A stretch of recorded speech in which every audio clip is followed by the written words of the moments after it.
जय हिंद दोस्तों। आज हम लोग पुनः उपस्थित हुए हैं अपने अगले सेशन को आगे बढ़ाने के लिए। तो जैसा कि आप लोग को हम मैसेज कर चुके थे कि हम लोग जो है कि लगभग 2 दिन तक अब्सेंट चलेंगे, तो 2 दिन तक हम लोग अब्सेंट किए। कुछ जरूरी काम था, इसके लिए हम लोग बाहर गए हुए थे, इसके लिए थोड़ा सा हम क्लास में उपस्थित नहीं हो पाए, जिसमें कि आपका जो सुपर संडे का जो क्लास होता था वो क्लास हम लोग नहीं ले पाए। लेकिन आज का जो ये क्लास होने वाला है यह रिवीजन क्लास के तौर पर ही, अर्थात सुपर संडे के समकक्ष यह क्लास आपका रिवीजन क्लास आज हम लोग करवा देंगे। फिर आज से सिलेबस आपको देंगे और हम लोग का क्लास जो रहेगा वो अनवरत चलते रहेगा। तो हम लोग 2 दिन जो अब्सेंट किए थे इसका भी कुछ कारण था, कारण आप लोग के बीच हम रख देते हैं। कारण यही था कि हमको जो है कि कोई दूसरे बड़े कोचिंग से ऑफर आया हुआ था कि मतलब पढ़ाने के लिए, लेकिन उतना ज्यादा पैसा या फिर सैलरी नहीं देने के कारण हम गए, उनसे मिले और फिर बात होने के बाद उतना ज्यादा कुछ नहीं दे पाया सैलरी, इसीलिए हम लोग जो है कि उनको बोले कि नहीं हो पाएगा। जो हम अभी जॉब कर रहे हैं, फिलहाल हम जॉब करेंगे और जो इस तरह वीडियो चल रहा है ये तो कभी रुकेगा ही नहीं, ये समझ लीजिए, ये तो चलेगा, हमेशा चलते रहेगा और अपना ही एक अलग से साम्राज्य खड़ा करेंगे। और बस आप लोग का इसमें सपोर्ट चाहिए। बस आप जब सपोर्ट हमें जिस तरह से कर रहे हैं, आप जब इस तरह सपोर्ट करके हमें थोड़ा सा आगे लेके जाइएगा तो फिर देखिएगा आपके लिए हम कितना कुछ करेंगे। तो बस आप लोग इसी तरह से मेहनत करते रहिए। ये जो 2 दिन का था, क्योंकि कुछ ज्यादा बड़ा चैनल था, इसीलिए जो है कि हम सोचे कि उस तरह से मौका मिलेगा जल्दी से हाईलाइट होने का, तो इसीलिए हम सोचे कि एक बार जाके मिल ले, अगर वैसा ऑफर आया तो।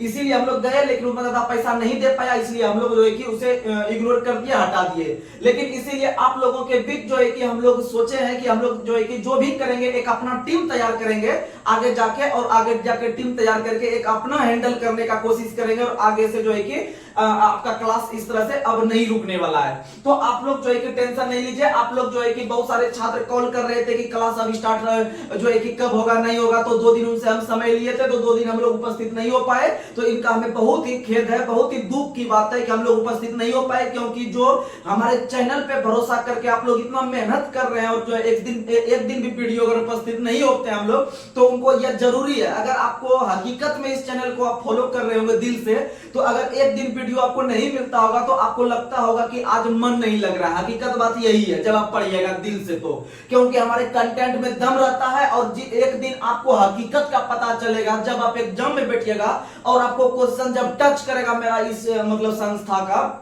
तो आपको जो है कि इनका फायदा होगा। क्योंकि देखिए, भले हमारे पास उतना बड़ा व्यवस्था नहीं है, लेकिन जितना भी व्यवस्था है इस कलम में बहुत दम है कि आपका एग्जाम में हम क्वेश्चन बनवा सकते हैं। और आगे बढ़ाइएगा आप ही खुद, क्योंकि समय आने पे सब हकीकत का पता चलता है। तो चलिए, आज का मोटिवेशनल क्वाइट हम लोग लेके चल रहे हैं और रिवीजन क्लास जो होगा ये लूसेंट सीरीज को लेकर हम लोग आगे बढ़ेंगे। जो हिस्ट्री और पॉलिटी को हम लोग कवर किए हैं उसको हम लोग इसे आगे बढ़ाने का प्रयास करेंगे।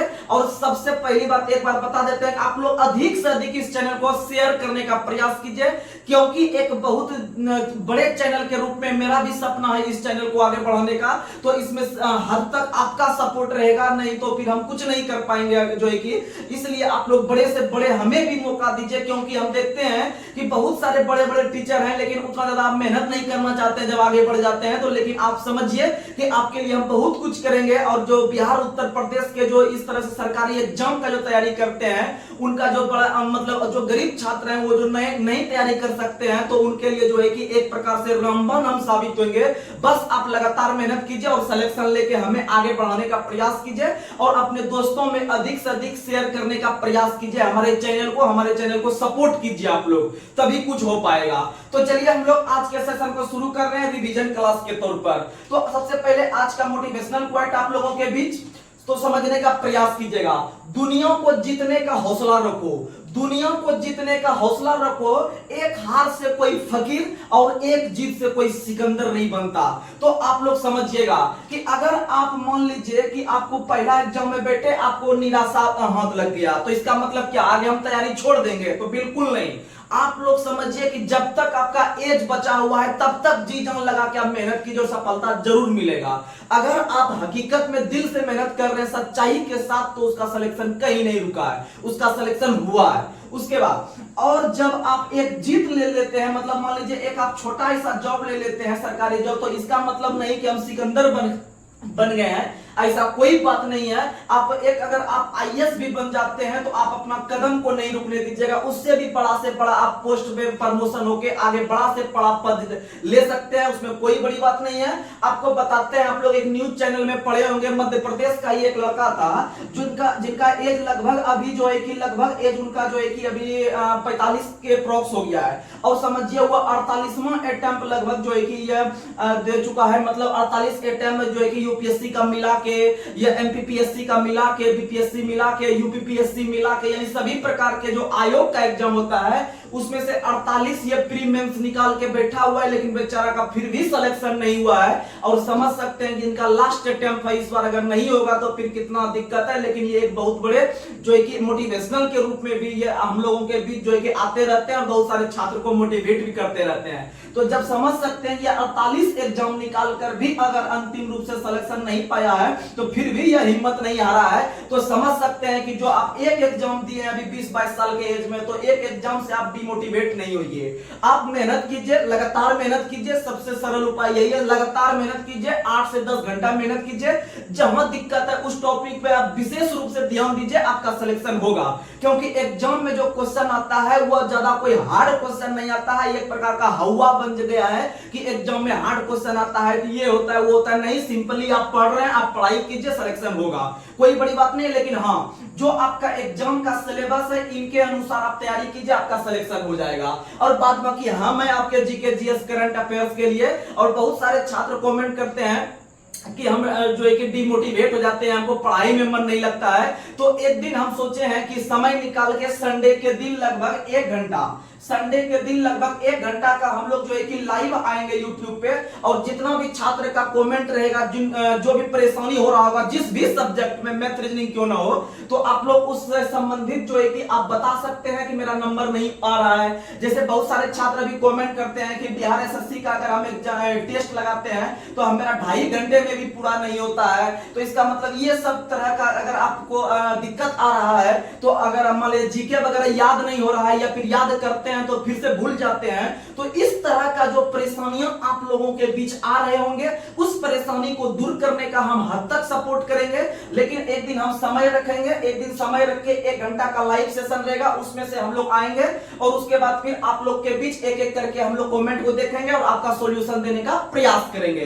तो ये सब चीज हम लोग धीरे धीरे आगे मेहनत करेंगे। लेकिन हाँ, आप लोग अधिक से अधिक सपोर्ट कीजिए इस चैनल को, जिससे कि एक बड़ा चैनल के रूप में आप लोगों के बीच जो है कि आए और आगे के लिए हमारे उत्तर प्रदेश, बिहार, झारखंड, जो राजस्थान सबके छात्र जो तैयारी करते हैं उससे संबंधित हम लोग जो है कि काम करने का प्रयास करें। आखिर हमारे कंटेंट में दम अगर नहीं है तो बड़ा बड़ा चैनल जो है कि अगर इस तरह से ऑफर अगर दे रहा है तो इसका मतलब जरूर एक कंटेंट में दम है, और हम अपने आप पे हमको भरोसा है कि हम आगे जा सकते हैं क्योंकि आप मेरे साथ हैं। तो चलिए आज के सेशन को हम लोग शुरू करते हैं। तो आज जो हम लोग देखे हुए थे हिस्ट्री, पॉलिटी, उनको हम लोग जो है कि कवर करने का प्रयास करेंगे। तो आप लोग लगातार बनकर देखिएगा, क्योंकि आप लोग फुल वीडियो देखिएगा। फुल वीडियो जब देखिएगा तो जब मान लीजिए 1 घंटा 1.5 घंटा का वीडियो हुआ, जब आप पूरा देख लीजिएगा अपना समय निकाल के, तो आपको अपने आप में एक कॉन्फिडेंस जो है कि लगता होगा कि नहीं हम कुछ सीखे हैं, ऐसा कुछ लगेगा। और जब आप सेट लगाइएगा तो पक्का 2 से 3 क्वेश्चन आपको मिलेगा, और वही 2 से 3 क्वेश्चन आप करते करते जब बूंद बूंद से घड़ा बढ़िएगा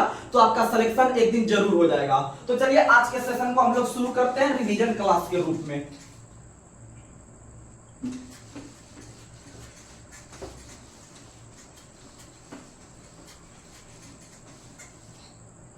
चलिए आज का पहला सवाल आप लोगों के बीच हम लोग रख रहे हैं। पहला सवाल बताइएगा कि भारत के अंदर में कौन से अभिलेख से पहली बार भागवत धर्म विकसित होने का प्रमाण मिला है। आप लोग को बताए थे हम अभिलेख के बारे में। भारत के अंदर में अभिलेख का जो पहला बार जो काम किया है अभिलेख पर, वो अभिलेख पर काम करने वाले पहले शासक बने थे अशोक। पहले शासक अशोक ने भारत में अभिलेख हो गया, शिलालेख हो गया, ये सब चीज पर काम करने का प्रयास किए थे। तो याद रखिएगा कि भारत में पहली बार अभिलेख का जो प्रचार प्रसार या अभिलेख के रूप में जो काम किया था वह अशोक ने, और अशोक के अभिलेख को पहली बार याद रखिएगा जो आपका खोजने का प्रयास किया गया था। अशोक के अभिलेख को पहली बार खोजने का प्रयास चार्ल्स मैसन के द्वारा किया गया था। चार्ल्स मैसन के द्वारा 1826 ईस्वी में किया गया था। लेकिन अशोक के अभिलेख को पहली बार जो खोजा, अशोक के अभिलेख को जो पहली बार खोजा था 1750 ईस्वी में टी पैंथलर ने खोजा था। टी पैंथलर ने खोजा था। वहीं आगे चलकर जो अशोक के शिलालेख को पहली बार पढ़ने में जो है कि सहायता जिनको मिला था या पढ़ने में जो सफलता मिला था वो किसको मिला था? तो जेम्स प्रिंसेप को मिला था। और जेम्स प्रिंसेप ने ऐसा काम किया था 1837 में। कब किया था? 1837 में। उसमें से विभिन्न प्रकार के अभिलेख हैं, तो आप लोग को हम विभिन्न प्रकार के अभिलेख से भी रूबरू कराते हैं। तो विभिन्न प्रकार के अभिलेख में से आपको हम बताए थे कि जैसे आपको पता है हाथी गुम्फा अभिलेख का संबंध कलिंग राजा खारवेल से है। हाथी गुम्फा अभिलेख का संबंध कलिंग राजा खारवेल से है। और कलिंग का संबंध जो है वह उड़ीसा से था। और कलिंग की राजधानी तोसली हुआ करती थी। कहां हुआ करती थी? तोसली। और उड़ीसा का पुराना नाम भी तोसली था। और उड़ीसा का एक और नाम था उत्कल। और प्रत्येक वर्ष उत्कल दिवस हम लोग मनाते हैं 1 अप्रैल को। कब मनाते हैं? 1 अप्रैल को मनाते हैं। याद रखने का प्रयास कीजिएगा। आगे बढ़ते हैं। आपको बताए थे जूनागढ़ अभिलेख का संबंध अगर हम देखते हैं, फर्स्ट हम लिख देते हैं। अगर आपसे रहेगा हाथी गुम्फा अभिलेख का संबंध है कलिंग राजा खारवेल से। और यह एक ऐसा अभिलेख था हाथी गुम्फा अभिलेख जो कि तिथि रहित था। जो कि क्या था? तिथि रहित, यानी इसमें कोई डेट नहीं था। याद रखने का प्रयास कीजिएगा। और हाथी गुम्फा अभिलेख में ही पहली बार किसका वर्णन मिलता है? तो याद रखिएगा हाथी गुम्फा अभिलेख में ही पहली बार आपका जो है कि भारतवर्ष का जिक्र मिलता है। किसका जिक्र मिलता है? भारतवर्ष का जिक्र मिलता है। वहीं अगर हम बात करते हैं जूनागढ़ को ही हम लोग कहते हैं गिरनार अभिलेख। जूनागढ़ या गिरनार अभिलेख का संबंध है रुद्रदामन से। किससे है? रुद्रदामन से। और गिरनार पर्वत भारत के महाराष्ट्र राज्य में, गुजरात में है। कहां में है? गुजरात में है। गिरनार पर्वत कहां में है? गुजरात में है। याद रखिएगा। उसके बाद बात करते हैं नासिक अभिलेख गौतमी बलश्री। नासिक अभिलेख किससे है? गौतमी बलश्री। वही अगर हम बात करते हैं प्रयाग अभिलेख, तो प्रयाग अभिलेख का संबंध है समुद्रगुप्त। किससे है? समुद्रगुप्त। और समुद्रगुप्त के प्रयाग प्रशस्ति का रचना हरिसेन ने किया है। किसने किया है? हरिसेन ने किया है। याद रखने का प्रयास कीजिएगा। आगे बढ़ते हैं मंदसौर अभिलेख का संबंध है मालवा नरेश यशोवर्मन। याद रखिएगा। वहीं अगर हम बात करते हैं ग्वालियर अभिलेख, ग्वालियर मध्य प्रदेश में है। और याद रखिएगा ग्वालियर में रोजे भोज होता है। ग्वालियर में क्या होता है? भोज। यानी ग्वालियर अभिलेख का संबंध राजा भोज से। किससे है? राजा भोज से। और भारत के अंदर में मध्य प्रदेश की राजधानी भोपाल है। भोपाल में ही भोजताल है। क्या है? भोजताल। और भोजताल झील का निर्माण राजा भोज ने करवाया था। और जो है कि उसे संबंधित अभिलेख कौन सा है? ग्वालियर अभिलेख। कौन सा अभिलेख? ग्वालियर अभिलेख। आगे बढ़ते हैं। याद रखिएगा भित्री अभिलेख एवं जूनागढ़ अभिलेख का संबंध है स्कंदगुप्त से। किससे है? स्कंदगुप्त से है। वहीं अगर हम बात करते हैं आपका देवपाड़ा अभिलेख, आपको बताए थे देवपाड़ा, लिट्टीपाड़ा, ये सब जितना है बंगाल में है। तो याद रखिएगा बंगाल शासक विजय सेन। और आपको बताते हैं कि अशोक के विभिन्न प्रकार के अभिलेख है। तो अशोक के विभिन्न प्रकार के अभिलेख में से आप लोग को बताए थे कि 4 अभिलेख याद रखिएगा। मास्की अभिलेख, प्लस में गुर्जरा अभिलेख, उसके बाद प्लस में निट्टूर अभिलेख, उसके बाद याद रखिएगा उसके बाद आपका आएगा उदय गोलम अभिलेख। ये 4 गो ऐसा अभिलेख है जिसमें अशोक का नाम अशोक मिलता है। क्या मिलता है? अशोक के नाम के बारे में चर्चा मिलती है। और याद रखिएगा कि अशोक को हम लोग देव का प्यारा या फिर देवानाम पीरी के नाम से जानते हैं अशोक को, या फिर इसे देवों का प्यारा भी कहते हैं। क्या कहते हैं? देवों का प्यारा भी कहते हैं। आप लोग याद रखने का प्रयास कीजिएगा। तो ये सब क्वेश्चन आता है एग्जाम में, तो आप लोग याद रखिएगा। ये सब हो गया अशोक के बारे में नॉर्मल क्वेश्चन जो कि आपको रिवीजन के तौर पे बता दिए। तो आप याद रखिएगा अशोक के ही पहले शासक बने जिन्होंने शिलालेख का प्रचार प्रसार किया। और अशोक के शिलालेख को खोजने का पहला प्रयास चार्ल्स मैसन के द्वारा 1826 में, और इसको खोजा था टी पैंथलर ने जो है कि 1750 में, और इसको पढ़ने में सफलता 1837 में जेम्स प्रिंसेप के द्वारा। वहीं अगर बात करते हैं कि हाथी गुम्फा अभिलेख कलिंग राजा खारवेल, जिसमें भारतवर्ष का जिक्र पहली बार मिलता है। जूनागढ़ अभिलेख रुद्रदामन, और याद रखिएगा नासिक अभिलेख गौतमी बलश्री, प्रयाग स्तंभ समुद्रगुप्त, मंदसौर अभिलेख मालवा नरेश यशोवर्मन, ग्वालियर में भोज है, ग्वालियर में क्या है भोज है, ग्वालियर में क्या है भोज है, और भोजताल कहाँ में है भोपाल में, भोजताल कहाँ में है भोपाल में। वहीं भित्री अभिलेख का संबंध किससे है स्कंदगुप्त से, देवपाड़ा बंगाल शासक विजय सेन, देवपाड़ा बंगाल शासक विजय सेन। और आपको बताए थे कि भारत के अंदर में सबसे पुराना अभिलेख का नाम क्या है, तो सबसे पुराना अभिलेख का नाम है बोगाजगाई। क्या नाम है बोगाजगाई अभिलेख, और याद रखिएगा यह 1400 ईसा पूर्व पहले का है, 1400 ईसा पूर्व पहले का है। और अभिलेख का अध्ययन इपिग्राफी कहलाता है। क्या कहलाता है इपिग्राफी।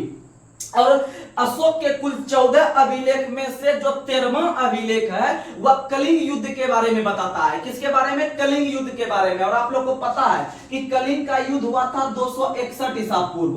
और आप लोग को पता है कि अशोक ने जो अपना जो किया था आपका जो राज्याभिषेक करवाया था वह करवाया था 269 ईसा पूर्व। 269 ईसा पूर्व के 8वें वर्ष के अंतराल पर उन्होंने कलिंग युद्ध लड़ा। और कलिंग युद्ध लड़ने पर उन्होंने कौन धर्म को अपनाया, तो बौद्ध धर्म को अपनाया। और कलिंग युद्ध का चर्चा जो करता है वह 13वां शिलालेख करता है। कौन करता है 13वां शिलालेख। और 14वां शिलालेख जो है यह आपका धार्मिक जीवन बिताने के लिए प्रेरित करता है। याद रखेगा 14वां शिलालेख जो है वह धार्मिक जीवन बिताने का प्रयास करता है। जैसा कि आप लोग को पता है, तो आप लोग ये सब क्वेश्चन याद रखने का प्रयास कीजिएगा, एग्जाम में ये सब क्वेश्चन आता है। अगर हम बात करते हैं कुल 14 शिलालेख में से, तो आप लोग याद रखने की प्रयास कीजिएगा। पहला में पशु बलि की निंदा, अशोक के पहले शिलालेख में पशु बलि की निंदा है। उसके बाद दूसरों में याद रखिएगा मनुष्य और पशु दोनों का चिकित्सा व्यवस्था। आपको हम रटवा देंगे, एकदम याद करवा देंगे 14 का 14, आप टेंशन नहीं लीजिए। आप लोग सुनिएगा, एक बार रिवीजन करवा देते हैं, धीरे धीरे आप याद रखिएगा, क्योंकि एग्जाम में क्वेश्चन आता है। अगर आप नहीं याद कीजिएगा तो नहीं बना पाइएगा।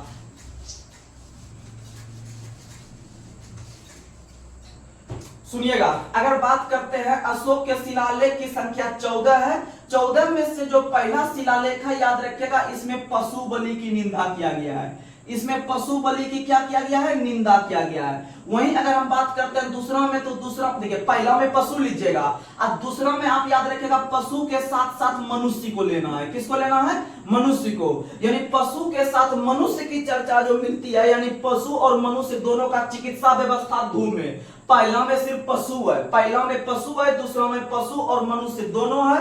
उसके बाद आप याद रखिएगा तीसरा के अंतर्गत आपका बताया गया है अशोक के द्वारा कि जितने भी बड़े बड़े अधिकारी हैं वह प्रत्येक 5वें वर्ष अपने क्षेत्र में जाके जाए और वहां पर सभी को धार्मिक नियम बताए।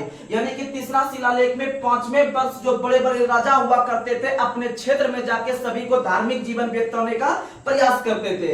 आगे बढ़ते हैं चौथा में याद रखिएगा 4 चीज, चौथा में 4 अक्षर, यानी 4 हो गया 4, और उसमें याद रखिएगा भेरी घोष।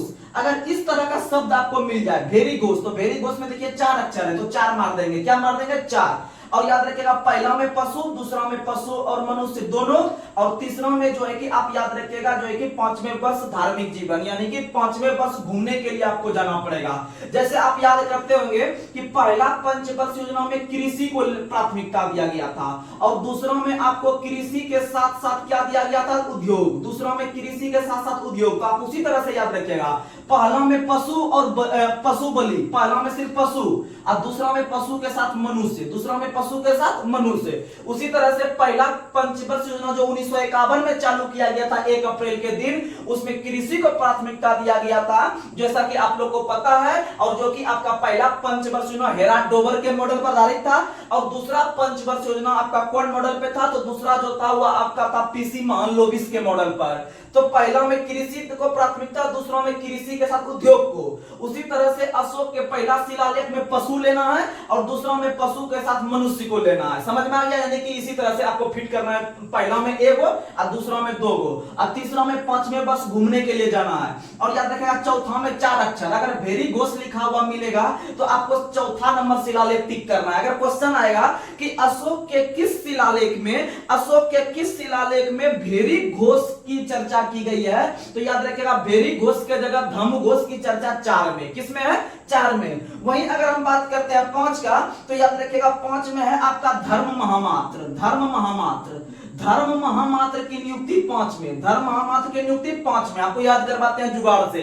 जैसे अभी देखिएगा, आपको एक बार ऐसा हम अच्छा से बता देंगे 14 का 14, अभी आपको लगेगा कि नहीं हम ऑप्शन आएगा तो मार सकते हैं, वो बोला आपको हम अभी तुरंत का तुरंत आपको याद करवाएंगे, लेकिन याद कीजिएगा मेरे साथ ध्यान से, तभी आपको याद होगा।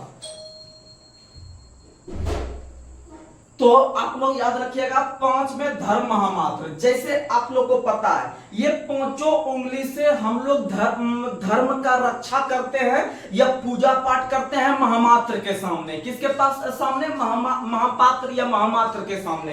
यानी 5 में याद रखना है धर्म महामात्र, महामात्र को समझना है महापात्र। महापात्र का मतलब हो गया आपका पुजारी वगैरह। तो पुजारी जो पूजा करता है अपने पांचों उंगली से करता है, अपने पांचों उंगली से। तो फिर से आपको रिकॉर्ड करवाते हैं। पहला में पशु, दूसरा में याद रखिएगा पशु के साथ साथ मनुष्य। सही बात, जैसे आपका वो ये कृषि को उद्योग प्रथम पंचवर्षों में कृषि को दर्जा दिए थे, दूसरा में कृषि के साथ उद्योग को भी दिए थे। उसी तरह से पहला शिलालेख में पहला में मारना है पशु, दूसरा में पशु के साथ मनुष्य मारना है, और तीसरा में याद रखना है सिर्फ आपको घूमने के लिए जाना है, यानी क्या करने के लिए? घूमने के लिए। और चौथा में 4 अक्षर यानी कि वेरी गोस। अब 5वां में याद रखना है महापात्र। क्या याद रखना है? महापात्र। क्या याद रखना है? महापात्र। उसके बाद आगे बढ़ते हैं। आप धीरे धीरे रिकॉल कीजिएगा तो आपका याद होना चालू हो जाएगा। उसके बाद अगर हम बात करते हैं छठा का, तो छठा में याद रखिएगा हम लोग आत्मनियंत्रण करते हैं। क्या करते हैं? आत्मनियंत्रण की शिक्षा दी गई है। आत्मनियंत्रण आप जुगाड़ से याद रखवाएंगे, टेंशन नहीं लीजिए। आत्मनियंत्रण, आत्मनियंत्रण का मतलब होता है, जैसे आप समझिए आत्म का मतलब हम खुद हो गए, और नियंत्रण का मतलब कंट्रोल करना। जैसे आप लोग को पता है कि जब आप बच्चों में पढ़ाई करते होंगे, छोटा होंगे तो आप बच्चों में पढ़ाई करते होंगे, तो आप लोग को पता है कि पहले आपको प्राथमिक शिक्षा 5 तक दिया जाता था, और गांव में घर के बगल में ही था आपका प्राथमिक जो है कि प्राथमिक क्या होता है? प्राथमिक विद्यालय। हाँ, प्राथमिक विद्यालय, प्राथमिक विद्यालय या फिर इसको कहते हैं उत्क्रमिक विद्यालय भी कहते हैं। तो ये जो रहता है 1 से लेकर 5 तक यहाँ पर क्लास रखता है। तो वहां पर क्या होता है, वो बच्चा जो रहता है उसमें पढ़ने के लिए 1 से 5 वालों में, उसमें जो है कि वो बच्चा अपने से कंट्रोल नहीं हो पाता है, अपने यानी आत्मनियंत्रण नहीं रहता है। उनके पिताजी या माताजी या बड़े बड़े भाई के द्वारा उनको स्कूल में पहुंचाया जाता है, तब वो पढ़ता है, यानी नहीं तो वो भाग जाता है स्कूल से। इसका मतलब है कि 5 तक तो उसका बचपन में कट गया, 5 तक उसका बचपन में कट गया। लेकिन जैसे वहां 5वां पास करके आदमी या बच्चा 6ठा में जाता है, 6 में जाता है, तो आदमी अपने से जाके थोड़ा दूर तक चल जाता है, स्कूल थोड़ा सा दूर रहता है 6 वाला स्कूल, तो वो आत्मनियंत्रण करना चालू कर देता है। क्या करना चालू करता है? आत्मनियंत्रण। यानी कि 6ठा में आत्मनियंत्रण, 6ठा में क्या हो गया? आत्मनियंत्रण। 6ठा में क्या हो गया? आत्मनियंत्रण। उसके बाद हम बात करते हैं 7वां का। 7वां का तो सुनिएगा, 7वां और 8वां याद रखिएगा। 7वां और 8वां, 7वां और 8वां दोनों में तीर्थ यात्रा का उल्लेख है। किसका उल्लेख है? तीर्थ यात्रा का उल्लेख है। यानी 7 और 8 दोनों को याद रखना है। 7 8 7 8 7 8 यानी कि 78 हो गया। क्या हो गया? 78। 7 8 को आपको डायरेक्ट पढ़ना है। 78 रुपया देके आपको तीर्थ यात्रा करना है। क्या करना है? तीर्थ यात्रा। यानी 7 8 देके आपको तीर्थ यात्रा करना है। और याद रखिएगा कि सबसे लंबा अभिलेख जो है ये आपका 7 और 8 ही है, आपका अशोक का। अशोक का सबसे लंबा अभिलेख 7 और 8 ही है, जिसमें आपका तीर्थ यात्रा का उल्लेख मिलता है। आपको समझ में आ गया? आगे चलते हैं 9वां अभिलेख में याद रखिएगा, जब आप मान लीजिए आपको समझाते हैं, जब आप 1 से 5 तक पढ़ रहे थे आपको प्राथमिक शिक्षा मिल रहा था। जब आप 6 में गए तो आप आत्मनियंत्रण में आ गए, और अब जब 6ठा में गए होंगे तो 6 से 8 वाला क्लास वहां पर होता है, और यहां से 1 से 5 तक का क्लास होता था। यहां से 6 से 8 तक क्लास में आप जो है कि 6 में आत्मनियंत्रण हो गए, और 7 8 में तीर्थ यात्रा घूम गए आप सब जगह। लेकिन जब 8वां पास करके जब आप 9 क्लास में जाते हैं तो आपको यहां पर अच्छा शिष्टाचार मिलता है, अच्छी भेंट और अच्छा शिष्टाचार, यानी अच्छा वहां आपको टीचर से भेंट होगा, और तब जाके आपको अच्छा शिष्टाचार मिलेगा, अच्छा शिष्टाचार मिलेगा। यानी कि सच्ची भेंट सच्चे शिष्टाचार, सच्ची भेंट सच्चे शिष्टाचार की चर्चा 9वां में है। किसमें है? 9वां में है। आप लोग याद रखिएगा। एक बार देखिएगा, आपको हम रिकॉल करवाते हैं, आपका माइंड मेरा फेस देखिएगा, आपको याद आएगा। जैसे पहला में हो गया पशु, दूसरा में हो गया पशु के साथ साथ मनुष्य, और तीसरा तीसरा में घूमने के लिए जाना है, और चौथा में 4 अक्षर, चौथा में 4 अक्षर, चौथों में 4 अक्षर यानी याद रखना है वेरी गुड।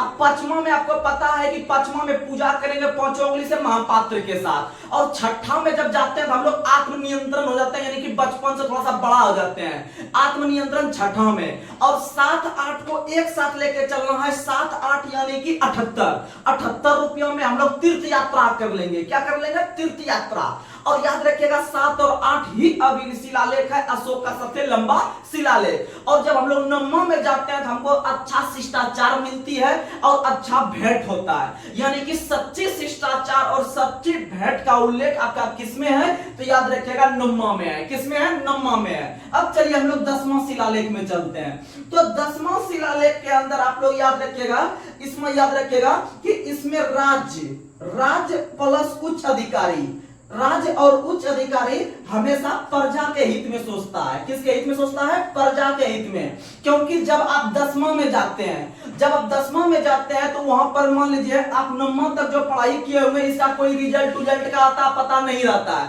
लेकिन जब आप 9वां में जाते हैं तो यह जो है कि जब आप एग्जाम दीजिएगा तो राज्य सरकार का भार हो जाता है और उच्च अधिकारी का भार हो जाता है कि हम प्रजा के हित में सोचे कि हमको अब रिजल्ट जारी करना है बोर्ड परीक्षा का। इसीलिए याद रखिएगा कि 10 में जो है कि राज्य भी सोचेगा और उच्च अधिकारी भी सोचेगा आपके प्रजा के हित में। समझ में आया? यानी 10 भी आपको याद हो गया, क्योंकि 10वां में जाके ही हम लोग अच्छा से मेहनत करते हैं, और जो बिहार बोर्ड या यूपी बोर्ड में जब आप एग्जाम देते हैं तो उसमें राज्य भी आपके हित में सोचता है कि बच्चा मेरा पास कर जाए अधिक से अधिक, और उच्च अधिकारी भी पास करने के लिए सोचता है। आपको 10 तक याद हो गया। और 9वां में आपको अच्छा भेंट और अच्छा शिष्टाचार हुआ था, और 7वां 8वां में यानी 78 में आप घूमने चल गए थे, और 6ठा में आप सीखे थे आत्मनियंत्रण करने के लिए, और 5 में धर्म महामात्र यानी कि पूजा पाठ करवाए थे, और 4 में 4 अक्षर यानी कि वेरी गुड, और 3 के अंतर्गत आप लोगों को पता है क्या गए थे, यानी बड़े बड़े अधिकारी जो है कि अपने क्षेत्र में घूमने का प्रयास करें। और जो आपका 2 था, 2 के अंतर्गत आपको पता है कि मनुष्य के पशु के साथ साथ मनुष्य की भी चर्चा की गई है। वहीं जो पहला है, पहला में आप लोग को पता है सिर्फ पशु है। उसके बाद हम लोग बात करते हैं, आपका आगे बढ़ते हैं, हम लोग बात करते हैं 11वां का। आप लोग को याद ही करवा देंगे 14 का 14 शिलालेख। सुनिएगा 11वां शिलालेख जो है, 11वां शिलालेख के अंतर्गत धम्म की व्याख्या की गई है। सिर्फ धम्म की व्याख्या। यहाँ पर आपको पढ़े थे धर्म महामात्र 5वां, महामात्र यानी महापात्र यानी 5वां, और 11वां में जो है कि आदमी पढ़ता नहीं है। जैसे आप लोग जाते होंगे, मान लीजिए 10 पास कर गए, 10 पास करने के बाद आप लोग क्या करते होंगे? 11th में एडमिशन करवा लेते होंगे, लेकिन यहाँ पर सीरियसली नहीं पढ़ते होंगे। लेकिन जब आप 12th में जाते होंगे तो आप यहाँ से सीरियसली पढ़ना चालू कर देते होंगे, लेकिन 11th आदमी का ऐसे कट जाता है, पता नहीं चलता है, क्योंकि 11th का तो एग्जाम होता नहीं है उतना, इसीलिए जो इसका रिजल्ट आता नहीं है, इसीलिए आदमी इसको इग्नोर करके चलता है। तो याद रखिएगा कि 11th में आदमी नहीं पढ़ता है, 12th में सीरियसली लेता है। इसीलिए आपको याद रखना है कि 11th में आदमी जो रहता है उसका जो है कि वो जो है कि धम्म के तरह काम करता है, यानी नहीं कहता माइंड, मतलब कि वो हो गया, धीमठो हो गया, यानी कि दिमाग लोड नहीं ले रहा है। इसीलिए 11th झोले झाल में टाइम पास होके 11th धीमठो होके निकाल देता है। तो याद रखिएगा 11th में हो गया धम्म, 11th में क्या हो गया?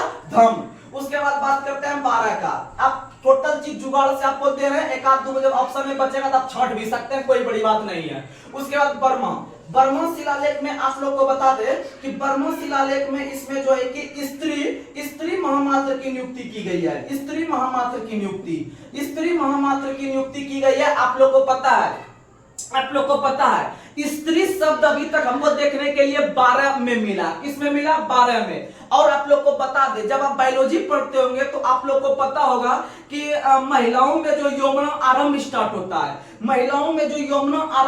होता है, वो 12 के एज से। कितना के एज से? 12 के एज से यौवन आरंभ स्टार्ट होता है, यानी कि महिलाओं में, यानी स्त्री में। तो याद रखिएगा, स्त्री से संबंधित अगर शिलालेख में पूछे कि किसमें चर्चा की गई है, आप बोलिएगा बर्मा में। किसमें की गई है? बर्मा में। आगे टॉपिक भी मिलेगा मेरा अशोक का, आपको दिमाग में फिट करवाएंगे। लेकिन शिलालेख यहाँ पर हम पढ़ रहे थे थोड़ा सा अशोक के बारे में, तो हम लोग यहाँ पर डिस्कशन कर लिए। लेकिन आपको 14 का 14 आपके माइंड में फिट करवा के आपको लग रहा होगा कि नहीं हमको याद हो जा रहा है, उसके बाद हम लोग बात करते हैं 13 का। 13 तो आपको पहले बता चुके हैं। 13 में आपका क्या है, तो कलिंग विजय के बारे में चर्चा है या कलिंग युद्ध के बारे में चर्चा है। और जब लास्ट में जो है कि अशोक ने बोला कि अब भैया ये सब करने से कुछ फायदा नहीं है, अब धार्मिक जीवन बिताओ। लास्ट में क्या बिताओ, लास्ट में धार्मिक जीवन बिताओ। लास्ट में क्या बताओ, धार्मिक जीवन बिताओ। तो आप लोग बताइए कि इतना अगर आपको अगर रटते रह जाइएगा आपको याद नहीं होगा, लेकिन आपको हम याद करवा दिए। आप 1 से 2 बार वीडियो देखिएगा, क्योंकि हम एक ही शब्द आपको 2 से 3 बार हम बोलते हैं तो आपको ऐसे ही याद हो गया होगा। लेकिन 2, 3, 4 बार जब आप वीडियो मेरा देखिएगा तो जब आप जाके सेट लगाइएगा कहीं पर मिलेगा तो आप सबसे अच्छा क्वेश्चन टच कीजिएगा, क्योंकि ये आदमी रटने का रट लेता है लेकिन एग्जाम में जब आता है कंफ्यूज कर जाता है। तो आप लोग को हम जुगाड़ देते हैं, तो इस तरह जुगाड़ आप लीजिए और अधिक से अधिक आगे बढ़ने का प्रयास कीजिए। तो चलिए हम लोग आगे बढ़ रहे हैं।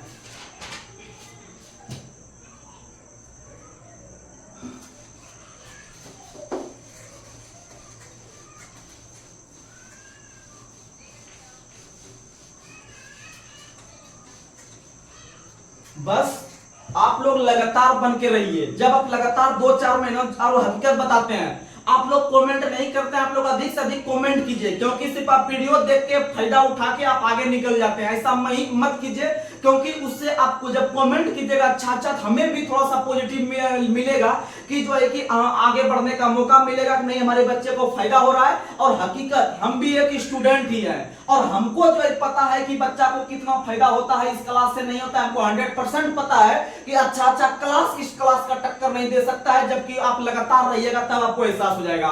और जो लगातार शुरू से रह रहे होंगे उनको एहसास हो गया होगा। बहुत सारे छात्र कमेंट करते हैं, हम ड्यूटी के दौरान उतना कॉल रिसीव नहीं कर पाते हैं, लेकिन जितना भी हम रिसीव करते हैं उसमें से हम सबका अच्छा पॉजिटिव रिजल्ट आता है कि इस तरह का क्लास आप लगातार रखिएगा। प्लीज बंद नहीं कीजिएगा। तो आप लोगों को बता दे कि ये क्लास कभी बंद नहीं होगा, यूट्यूब पे हमेशा चलेगा, भले हम तब तक भी आगे बढ़ जाए, लेकिन ये क्लास आपका बंद नहीं होगा। बस आप लोग लगातार बनकर रहिएगा। तो चलिए हम लोग फास्ट रिवीजन करवा देते हैं। आप लोग को बताना है भारतीय इतिहास को 3 भाग में बांटने का काम किसने किया था, तो भारतीय इतिहास को 3 बार बांटने का काम क्रिस्टोफ सेलियरस ने किया था। क्रिस्टोफ सेलियरस ने किया था।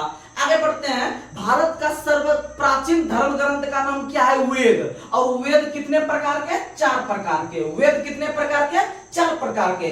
4 प्रकार में से बताए थे आपको, पहला कौन सा है, ऋग्वेद है, ऋग्वेद है। और दूसरा कौन सा है, तो आप लोग बताइएगा सामवेद है। उसके बाद जो है कि आपका यजुर्वेद है। उसके बाद आप लोग बताइएगा अथर्ववेद है। ये 4 वेद है और उसमें से आपको सभी प्रकार के पाठकर्ता बताए थे। आप लोग मेरे साथ रिवीजन कीजिएगा।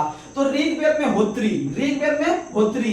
सामवेद में, सामवेद के पाठकर्ता क्या करते हैं, उदात्री। क्या करते हैं, उदात्री। और यजुर्वेद में देखिए रेप लगा हुआ है, इसीलिए ये आएगा अधर्वयु। क्या आएगा, अधर्वयु, याद रखिएगा अधर्वयु। वहीं आपका अथर्ववेद का क्या होगा, ब्रह्मा ऋषि। कौन हो जाएगा, ब्रह्मा ऋषि, क्योंकि ब्रह्मा ऋषि ने ही अथर्ववेद का रचना किया है। और अथर्ववेद जो है, अथर्ववेद में कितने मंडल है, तो 10 मंडल है, 1028 सूक्त हैं और 10,462 ऋचाएं हैं। 10,462 ऋचाएं हैं, या फिर 10,580, या फिर 10,580 को जो ऑप्शन में देखने के लिए मिलेगा आप टिक आउट कर सकते हैं।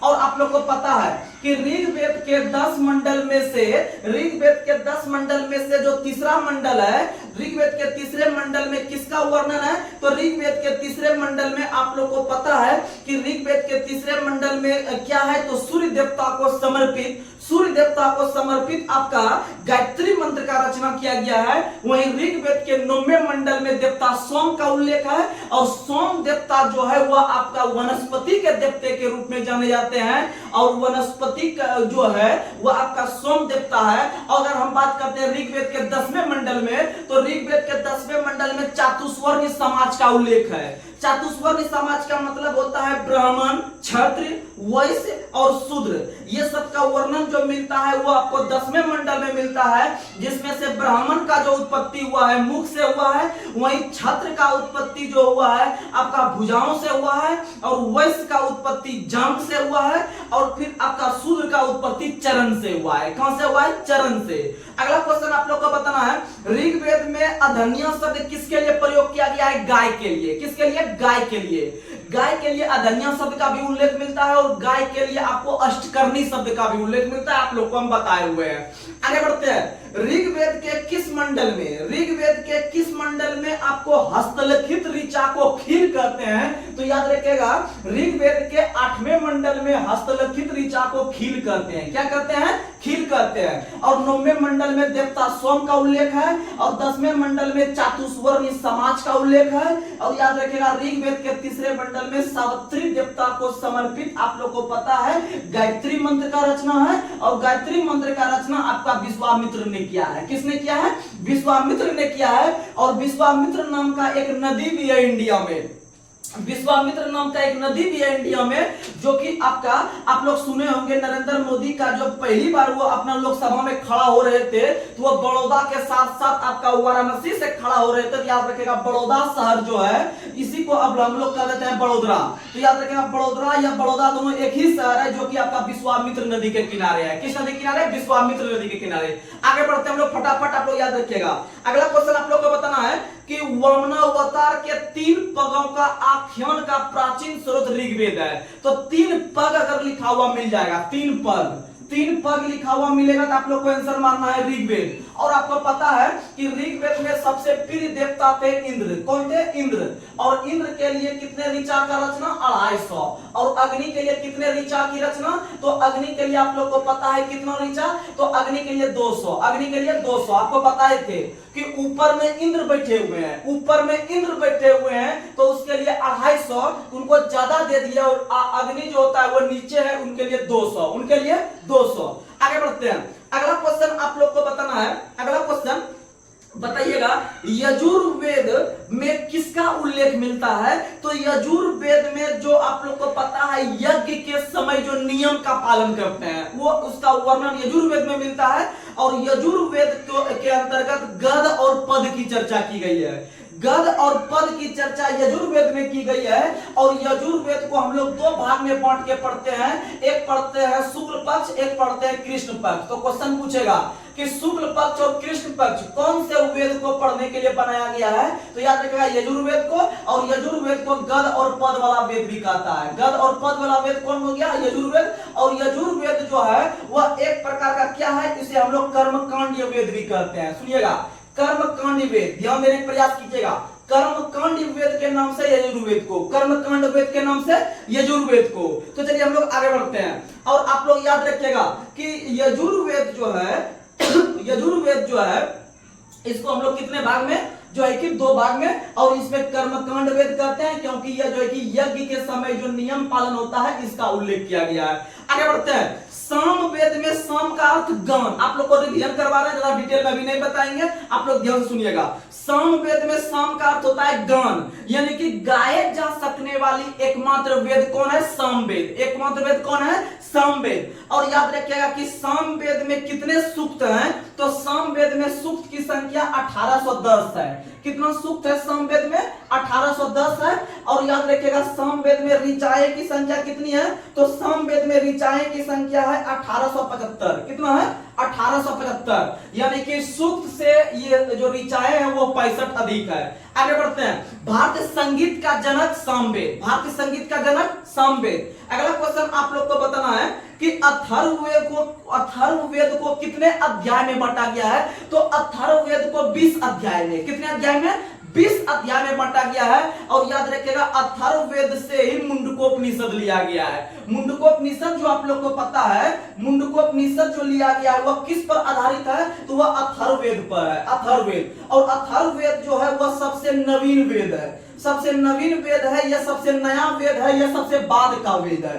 तो ये तीनों एक ही शब्द है, याद रखिएगा अथर्ववेद। और सबसे पुराना वेद या सबसे प्राचीन वेद याद रखिएगा वह, या सबसे पुरातन वेद जो है वो आपका ऋग्वेद है। कौन सा है? ऋग्वेद है, याद रखने का प्रयास कीजिएगा। और ऋग्वेद में जो कुल 10 मंडल बताए, 10 मंडल में से पहला मंडल और 10वां मंडल सबसे अंतिम में जोड़ा गया है, आप लोग याद रखिएगा। आगे बढ़ते हैं। अगला क्वेश्चन आप लोग को बताना है। अगला क्वेश्चन आप लोग बताइएगा कि सबसे प्राचीन वेद ऋग्वेद है। अगला क्वेश्चन बताइए कि अथर्ववेद में सभा और समिति को क्या कहा गया है? तो अथर्ववेद में सभा और समिति को प्रजापति की 2 पुत्रियां कहा गया है। प्रजापति की 2 पुत्रियों के नाम से हम लोग किस वेद में जानते हैं? तो याद रखिएगा अथर्ववेद में। किस में जानते हैं? अथर्ववेद में। जादू टोना जितना चीज हो गया, ये जंतर मंतर, ये सब किस में है? अथर्ववेद में। किस में है? अथर्ववेद में। और अथर्ववेद का रचना ब्रह्मा ऋषि ने किया है। किसने किया है? ब्रह्मा ऋषि ने।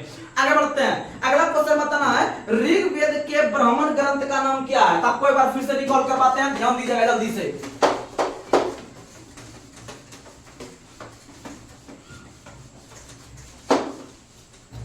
ध्यान दीजिएगा, ऋग्वेद में आपको एक ट्रिक दिया था, जब ऋग्वेद लिखेंगे तो इसको लिखिएगा RAK। क्या याद रखिएगा? RAK। ऋग्वेद में आपका जो उपवेद, ऋग्वेद के जो ब्राह्मण ग्रंथ का नाम है, ऋग्वेद को छोटे छोटे स्तर पे जो ब्राह्मण ग्रंथ का रचना किया है समझने के लिए, तो उसके लिए ट्रिक बताए थे ऋग्वेद के लिए RAK, यानी R से समझना है ऋग्वेद। R से क्या समझना है? ऋग्वेद। और इनके जो ब्राह्मण ग्रंथ का नाम होगा वह A से होगा और K से होगा। A से होगा और K से होगा। तो देखते हैं A से क्या होता है। A से आपका एत्रेय हो जाएगा। क्या हो जाएगा? एत्रेय। और K से हो जाएगा कौशिकी। क्या हो जाएगा? कौशिकी। यानी एत्रेय और कौशिकी जो ब्राह्मण ग्रंथ है वो किसका है? ऋग्वेद का है। किसका है? ऋग्वेद का। बस आप इतना सा याद रखिए ना, RAK रेक, RAK रेक, RAK रेक। यानी R से ऋग्वेद, A से एत्रेय, K से कौशिकी, A से कौशिकी। और यह सब क्वेश्चन एग्जाम में आता है, आप रिवीजन करते रहिएगा। एग्जाम में देखिएगा क्वेश्चन, या जहां सेट प्रैक्टिस करते हैं वहां क्वेश्चन फंसेगा। और देखिएगा जो भी आप लोग को बता दे, समझिएगा, 2 मिनट देने का प्रयास कीजिएगा। जो भी छात्र जहां से भी हमारा वीडियो देख रहे हैं, आप अधिक से अधिक यह वीडियो देखने के बाद, मान लीजिए जो भी टॉपिक पे हम चर्चा कर रहे हैं, लूसेंट या फिर जहां से, तो आप लोग उसका ऑब्जेक्टिव क्वेश्चन मारने का प्रयास कीजिएगा। चाहे आप ऑब्जेक्टिव लूसेंट लगा लीजिए, या फिर ऑब्जेक्टिव क्राउन लगा लीजिए, या फिर आप ऑब्जेक्टिव प्रीवियस ईयर लगा लीजिए, जो कि सेट वाइज बटा हुआ रहता है। तो आप देखिएगा लगभग आपका 90% क्वेश्चन आपसे बन जाएगा। लेकिन आपको जो हम सिलेबस दिए हुए हैं पढ़ने के लिए टेलीग्राम पे, आपको वो चीज पढ़ना पड़ेगा, फिर आपको हमारा वीडियो देखना पड़ेगा, और गारंटी के साथ तब जाके आप बनाइएगा तो 90% से भी ज्यादा बनेगा। ये तो हम कम बोले। और मान लीजिए जो भी छात्र पटना में रह रहे हैं या भागलपुर में रह रहे हैं, तो आप लोग समझिए कि अधिक, या फिर कहीं भी घर पे रह रहे हैं, तो आप लोग जो है कि सेट प्रैक्टिस मारने का प्रयास कीजिए। मान लीजिए 10 लड़का, 20 लड़का, 30 लड़का, मान लीजिए अगर गांव सब में 10 लड़का भी मिलके हम लोग सेट मार सकते थे, तो उसमें से आप सेट बनाइए मिलके, और मिलके सेट बनाने के बाद थोड़ा सा एग्जाम का जो है कि अंदर से फीलिंग आता है, हम लोग 10 को मिलके बना रहे हैं, मेरा उसका नंबर ज्यादा आएगा कि मेरा आएगा, इस तरह कंपटीशन की भावना बढ़ता है। बहुत सारे छात्र क्या करते हैं, अकेले रूम में बैठ के मारते हैं। तो अकेले रूम में बैठने से क्या होता है, आपका माइंड जो है कि शांत में चुपचाप कर रहे हैं, मान लीजिए 10 क्वेश्चन बनाए, फिर जो है कि पढ़ने का मन नहीं किया, सेट बनाने का मन नहीं किया, तो फिर आप छोड़ देते होंगे। लेकिन ऐसा नहीं करना चाहिए। तो आप लोग अधिक से अधिक लड़का के बिक्री से, मान लीजिए भागलपुर, आप लोग को बता दे, जो छात्र भागलपुर से होंगे, अगर उनको BSSC के अंतर्गत जॉब लेना है, अगर उनको बिहार SSC के अंतर्गत जॉब लेना है, क्योंकि बिहार SSC के अंतर्गत अभी 2 वैकेंसी पड़ा हुआ है। एक तो पता है आपको 12th लेवल का आया हुआ है, लगभग आपका 12,000 पोस्ट है। यह पोस्ट आपको बढ़ के 18,000 के अप्रॉक्स होने वाला है। और दूसरा जो आपका CGL 4 आने वाला है, CGL 4, जो कि हर एक का जॉब रहता है, कम से कम CGL 4 का जॉब करे, जो कि एक अच्छा जॉब है। क्या ऐसे दोनों जॉब अच्छा है, आप बिहार के अंतर्गत जॉब कर सकते हैं, एक थोड़ा सा अच्छा है जॉब, कोई दिक्कत नहीं है। तो आप लोग को बता दे कि वहां पर जो भी भागलपुर के अंतर्गत छात्र रहते हैं, तो आप लोग अगर क्विज ज्वाइन करना चाहते हैं, तो आप लोग याद रखिएगा, भागलपुर के अंतर्गत अगर आप क्विज ज्वाइन करना चाहते हैं, अगर आपको ये स्पेशल बिहार SSC, या फिर आपको बता देते हैं SI और बिहार SSC, या फिर रेलवे का कोई भी एग्जाम, या रेलवे कोई एग्जाम, ये 3 एग्जाम खास करके बिहार SSC और SI पे ध्यान दे रहे हैं। तो अगर बिहार SSC में एक सीट आपको फिक्स करना है हर हालत में, क्योंकि इसका एग्जाम कोई ज्यादा दूर नहीं बचा है, लगभग आपको अगस्त में कंफर्म एग्जाम ले लेगा 100%, इसमें कोई शक नहीं है। और ये वैकेंसी भी आपको देखने के लिए मिल जाएगा, आपको 1 से 1.5 महीना के अंदर चुनाव खत्म होने के बाद। तो सुनिएगा, तो आप याद रखिएगा, एक क्विज का हम नाम बताते हैं, वहां पर आप जाके सेट लगाइएगा। वहां बहुत ही अनुशासित ढंग से क्विज होता है, और वहां पर एक्स्ट्रा फैक्ट भी देने का प्रयास किया जाता है वहां के डायरेक्टर के द्वारा। तो आप लोग उस क्विज को ज्वाइन कीजिए और एक अच्छा क्विज है, आपको लगेगा कि हम जो है कि एग्जाम हॉल में बैठे हुए हैं, किसी लड़का से कोई मतलब नहीं है, कोई बात नहीं कर सकते हैं। एक बेहतरीन संस्था के रूप में वो भागलपुर के अंदर में उभर रहे हैं, बहुत ही अच्छे दिन से करवा रहे हैं क्विज, जो कि एक बहुत ही अच्छा है। तो आप लोग याद रखिएगा, परबत्ती का नाम सुने होंगे, परबत्ती जो कि आपका उर्दू बाजार के बगल में है। परबत्ती उर्दू बाजार के बगल में परबत्ती है, वहां पर जो है कि काली स्थान है, काली स्थान के पास जो है कि आपका एक क्विज चलता है, बहुत ही सुंदर क्विज है। तो उस क्विज का नाम आप लोग को बता देते हैं, गायत्री क्विज। सुनिएगा, गायत्री क्विज एकदम आप लोग को अगर सिलेक्शन लेना है तो आप यहां ज्वाइन कीजिए, आप यहां ज्वाइन कीजिए क्योंकि हम जो है कि कोई झूठ फूस वाला बात नहीं बोलते हैं। वहां से बहुत सारे छात्र का रिजल्ट, चाहे कोई भी एग्जाम हो, अच्छा से अच्छा पोस्ट यहां से गया है। बिहार एसआई का बहुत जो है कि गया है, और बिहार एसएससी का तो भरमार लग गया है, और ड्राइवर का तो बहुत गया है। यानी कि ये तीनों एग्जाम में ये क्विज जो है कि बहुत अच्छा क्विज है। जो सही है वो सही बोलने में हम डरते नहीं है, जो हकीकत है हकीकत है। क्योंकि आदमी को अगर अच्छा नहीं लगेगा,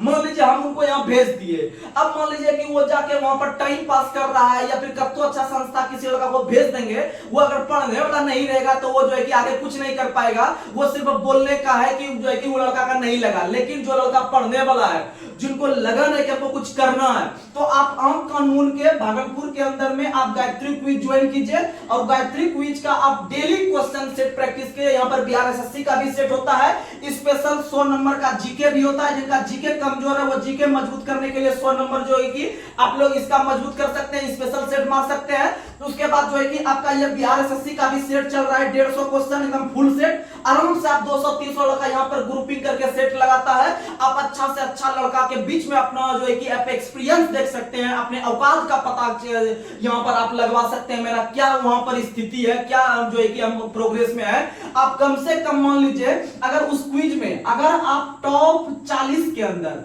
टॉप 40 के अंदर अगर आप आने का प्रयास अगर हो गया, या फिर आपका रैंक जिस दिन आ गया 30 या 40 के अंदर आपका आ गया, तो समझिए आप यहां पर रिजल्ट ले सकते हैं, आप रिजल्ट लेने के लायक हो गए हैं। लेकिन जब आप 20 के अंदर आने लगिएगा तो समझिए आपका एसआई कोई नहीं रोकेगा, आपका एसआई में रिजल्ट कोई नहीं रोकेगा। तो आप लोग आराम से मेहनत कीजिए। अगर कोई प्रकार का दिक्कत हो वहां पर जाने में, तो आप हमसे संपर्क कर सकते हैं, आप मेरा नाम भी वहां बता सकते हैं, तो आराम से आपको जो है कि कोई किसी प्रकार का दिक्कत नहीं होगा। बहुत ही अच्छा क्विज है, बहुत ही सपोर्टेबल क्विज है, किसी भी एग्जाम की तैयारी कर लिए, वनडे एग्जाम के लिए। तो चलिए, हम जो हकीकत था, जो भागलपुर से लड़का जुड़े हुए हैं, वो आराम से यहाँ पर जाकर जुड़ जाइए, आपको बहुत बेनिफिट होगा। तो चलिए आज के सेशन को हम लोग आगे बढ़ा रहे हैं। तो हम लोग चल रहे थे ऋग्वेद पे। ऋग्वेद में आप लोग याद रखिएगा RAK, यानी कि आर से ऋग्वेद, ए से हो जाएगा ऐत्रेय, के से हो जाएगा कौशिकी। फिर दूसरा आपको बताते हैं यजुर्वेद। क्या बताते हैं? यजुर्वेद। और यजुर्वेद में भी आपका 2 ब्राह्मण ग्रंथ है, इसके लिए आपको बताया था ट्रिक YTS। यहाँ पर RAK, यहाँ पर YTS। Y से समझना है यजुर्वेद, और T से समझना है क्या? तो T से समझना है तैत्तिरीय। और तैत्तिरीय के बाद एक और आपको समझना है शतपथ। क्या समझना है? शतपथ। आप लोग को पता है कि ऋग्वेद के बाद सबसे अगर अच्छा ब्राह्मण ग्रंथ का नाम है तो वह आपका शतपथ ब्राह्मण है। कौन सा ब्राह्मण है? शतपथ ब्राह्मण है। और इसके लिए ट्रिक बताएं YTS। Y से यजुर्वेद, T से तैत्तिरीय, S से शतपथ। आप अगर इस तरह से जुगाड़ लगाइएगा तो आराम से आपका जम जाएगा, कोई दिक्कत नहीं है। उसके बाद अगर हम बात करते हैं सामवेद। साम का मतलब होता है समाहित हो जाना। समाहित हो जाना इसका मतलब है, मतलब जुगाड़ दे रहे आपको, सामवेद में समझना है समाहित मतलब पांचों उंगली को समझ लिए, पांचों उंगली यानी पंचबीस। क्या समझना है? पंचबीस जब समझ लेंगे तो समझ लेना है षड्वीस। पंचबीस षड्वीस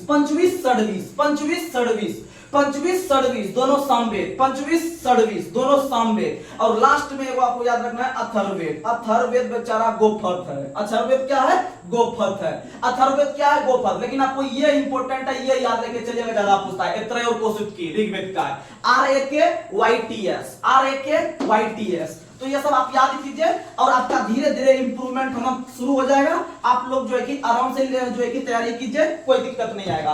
तो चलिए अब हम लोग आगे बढ़ते हैं। अगला क्वेश्चन आप लोग को बताना है, उपनिषद की संख्या कितनी है? 108। उपनिषद की संख्या 108 है, पुराण या महापुराण की संख्या 18 है, वेद की संख्या 4 है, वेदांत की संख्या 6 है, वेदांत की संख्या 6 है, महाकाव्य की संख्या 2 है, महाकाव्य की संख्या 2 है। उसके बाद अगर हम आगे बढ़ते हैं कि स्मृति ग्रंथों में सबसे प्राचीन और प्रमाणिक कौन सा है? मनुस्मृति। कौन सा है? मनुस्मृति। और मनुस्मृति जो लिखा गया है वह शुंग काल में। किस काल में? शुंग काल में। उसके बाद अगर हम बात करते हैं नारद स्मृति का संबंध किससे है, तो आप लोग 2 स्मृति याद रखिएगा। नारद स्मृति, नारद स्मृति का संबंध किससे है? तो नारद स्मृति का संबंध गुप्त वंश से है। किससे है? गुप्त वंश से है। वहीं अगर बात करते हैं हम लोग मनुस्मृति, तो मनुस्मृति का संबंध जो है वह शुंग काल से है। किससे है? शुंग काल से है। ये दोनों कंटेंट है, अच्छा याद रखिएगा। उसके बाद आप लोग याद रखिएगा, आपको बताए थे विष्णु पुराण का संबंध मौर्य वंश से, विष्णु पुराण का संबंध है मौर्य वंश से, मत्स्य पुराण का संबंध है आंध्र सातवाहन वंश से।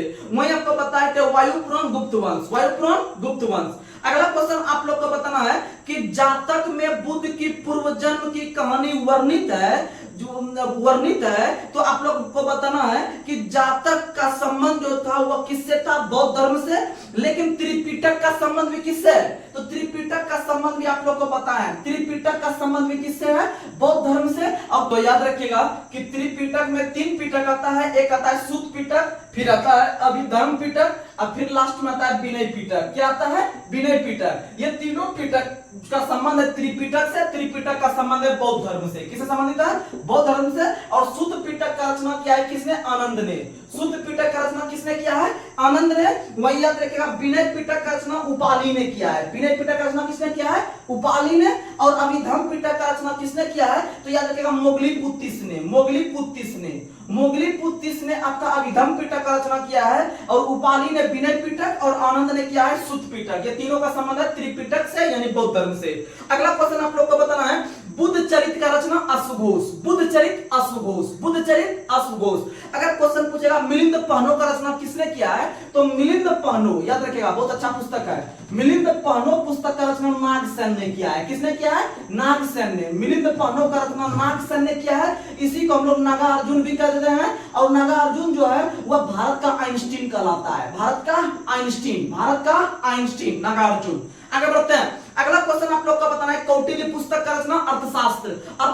कौटिल्य ने अर्थशास्त्र पुस्तक का रचना किया है। कहलन ने रासतरंगिणी किया है। पाणिनि ने अष्टाध्यायी किया है। मुद्रा राक्षस का रचना विशाख दत्त ने किया है। किसने किया है? विशाख दत्त ने।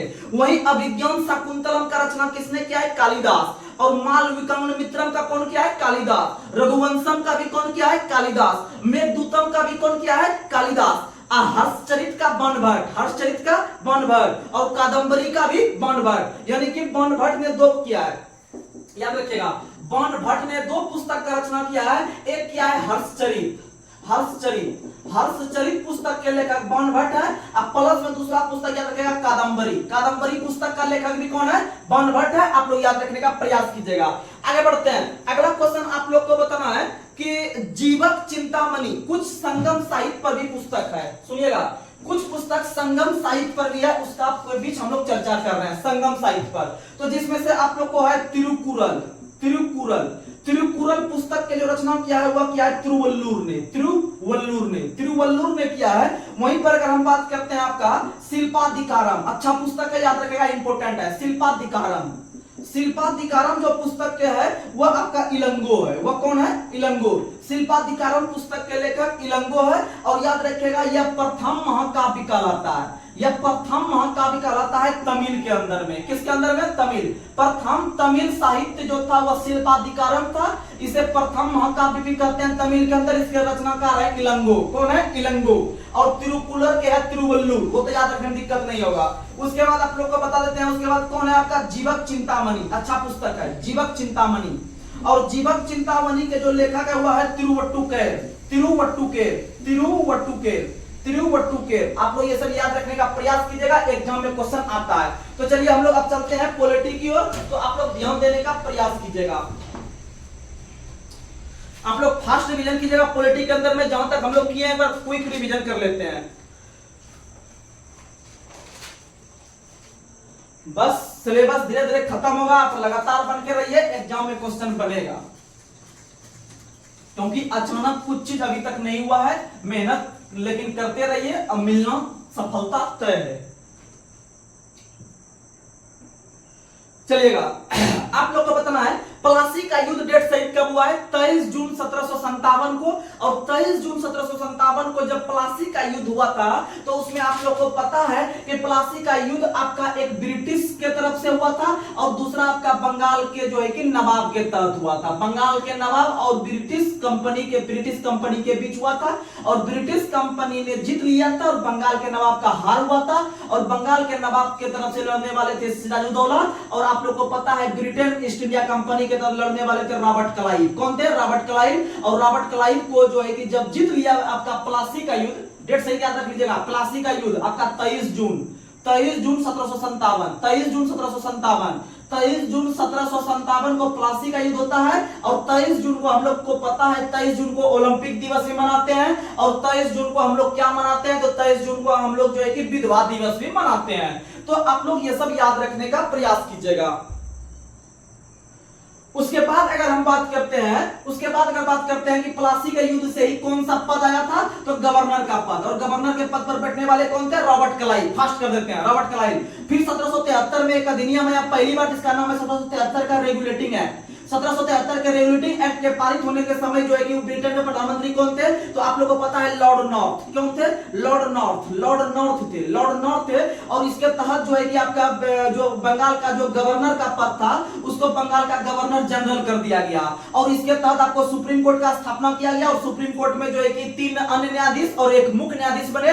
और मुख्य न्यायाधीश जो बने थे सर एलिजा इम्पे बने थे। और रेगुलेटिंग एक्ट को जो है कि प्रयास और भूल की संज्ञा दिया गया। प्रयास और भूल की संज्ञा दिया गया, आप लोग को पता है। वहीं 1781 में एक्ट ऑफ सेटलमेंट आया। फिर 1784 में पिट्स इंडिया एक्ट आया। और पिट्स इंडिया एक्ट के जो 1784 में आया था, 1784 में जो पिट्स इंडिया एक्ट आया था उस समय ब्रिटेन के प्रधानमंत्री थे विलियम पिट। कौन थे? विलियम पिट। और इसी में संशोधन आगे चल के 1786 में हुआ। और 1786 में जब हुआ तो इसे कहा गया आपका अमेंडमेंट एक्ट आया। और इसी अमेंडमेंट एक्ट के तहत आप लोग को पता है कि गवर्नर को विशेषाधिकार दिया गया, यानी इसको पॉकेट वीटो का प्रयोग करने का अधिकार दिया गया। उसके बाद जब आगे चलिएगा तो आप लोग को बहुत सारा अधिनियम हम बताए थे, रिकॉल करवा देते हैं फास्ट। तो उसमें से आपको बताए थे 1892 का अधिनियम। तो पहले और ले लेते हैं, पहले से एक ले लेते हैं आपको जो है कि 1813 के तहत क्या किया गया? तो इसमें ईसाई मिशनरीज का स्थापना किया गया। साथ ही भारतीय शिक्षा पर 1 लाख रुपया खर्च करने का प्रावधान किया गया। उसके साथ इसमें पता है कि आपको 1813 के तहत आपको क्या चीज? तो चाय और चीनी को छोड़कर जो है कि एकाधिकार समाप्त कर दिया गया। ये सब चीज था। वहीं 1833 में आपको बताए थे, 1833 के तहत आप लोग को पता है कि एक अधिनियम आया और इसी अधिनियम के तहत आपको जो बंगाल का गवर्नर जनरल देख रहे थे उसको भारत का गवर्नर जनरल का दर्जा दिया। और इसके तहत जो है कि भारत के अंदर में जो भारत के अंतिम बंगाल के अंतिम गवर्नर जनरल और भारत का जो प्रथम गवर्नर जनरल बना वो आपके लॉर्ड विलियम बेंटिंग। उसी तरह से 1773 के समय जो था आपका कौन था? वारन हेस्टिंग, यानी बंगाल के अंतिम गवर्नर एवं जो है कि आपका बंगाल के प्रथम गवर्नर जनरल कौन बने हैं? तो भैया वो कौन बने हैं? वारन हेस्टिंग बने हैं। कौन बने हैं? वारन हेस्टिंग। आप लोग को ये सब चीज पता है क्योंकि आप लोग जब लगातार रहिएगा तभी हम इतना फास्ट बोलते हैं, आपका दिमाग लोड ले पाएगा, नहीं तो नहीं ले पाएगा। आप लोग लगातार रहिएगा, ऐसा आपको बताए थे। 1773 के तहत जो है कि आपका बंगाल का जो गवर्नर था वो बंगाल का गवर्नर जनरल हुआ। उसके बाद आप लोगों को पता है 1833 के तहत ये जो आपका बंगाल का जो गवर्नर जनरल हुआ ये पूरे भारत का गवर्नर जनरल हो गया, वहीं एक अधिनियम है 1858 का अधिनियम। इसके तहत जो आपका भारत का जो गवर्नर जनरल चल रहा था यह भारत का वायसराय हो गया। क्या हो गया? भारत का वायसराय हो गया। वहीं एक अधिनियम आता है आपका आगे चल के जो है कि 1947 का अधिनियम। 1947 का अधिनियम जो भारत का जो वायसराय आप देख रहे थे इन्हें पुनः जो है कि गवर्नर जनरल बना दिया गया। क्या बना दिया गया? गवर्नर जनरल बना दिया गया। और इस पद पर बैठने वाले पहले व्यक्ति बने थे लॉर्ड माउंटबेटन। कौन बने थे? Lord Mountbatten. तो ये सब क्वेश्चन था, तो चलिए हम लोग अधिनियम पे। उसके बाद अगर हम बात करते हैं 1833 अधिनियम, तो 1833 अधिनियम के तहत जो है कि आपको यह प्रावधान आया गवर्नर जनरल को, भारत का गवर्नर जनरल। साथ ही आपको पता है कि चाय और चीनी को जो छोड़े थे, चाय और चीनी को जो छोड़े थे आपको 1833 के तहत जो है कि इसको भी खत्म कर दिया गया, यानी यहां पर पूर्णतः एकाधिकार बंद कर दिया गया। पूर्णतः एकाधिकार जो समाप्त किया गया 1833 के तहत और आंशिक रूप से 1813 के तहत, आंशिक रूप से 1813 के तहत। वहीं अगर हम बात करते हैं कि इसी अधिनियम के तहत दास प्रथा और सती प्रथा दोनों को खत्म करने का टारगेट रखा गया। लेकिन यहां पर सिर्फ आपका क्या खत्म हुआ, तो सती प्रथा खत्म हुआ। दास प्रथा का उन्मूलन आगे चल के लॉर्ड एलनबरो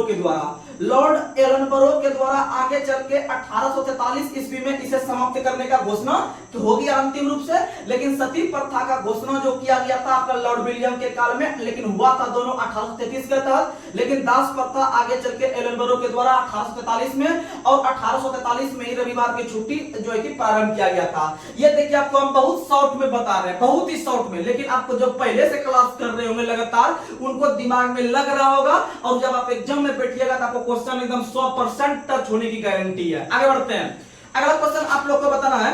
अगला क्वेश्चन फिर आप लोग को बता दे कि अगला अधिनियम फिर हम पढ़ लेते हैं 1858 का।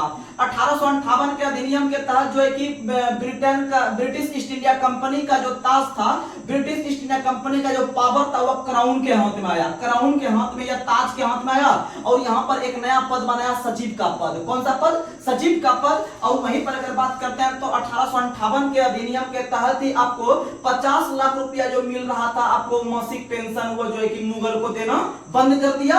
वहीं आपको 1858 के अधिनियम के तहत ही उस समय कैनिंग के द्वारा लाल किलों में जो बैठते थे मुगल के उस सत्ता के उत्तराधिकारी, उनको वहां से भगाने का काम भी किया गया।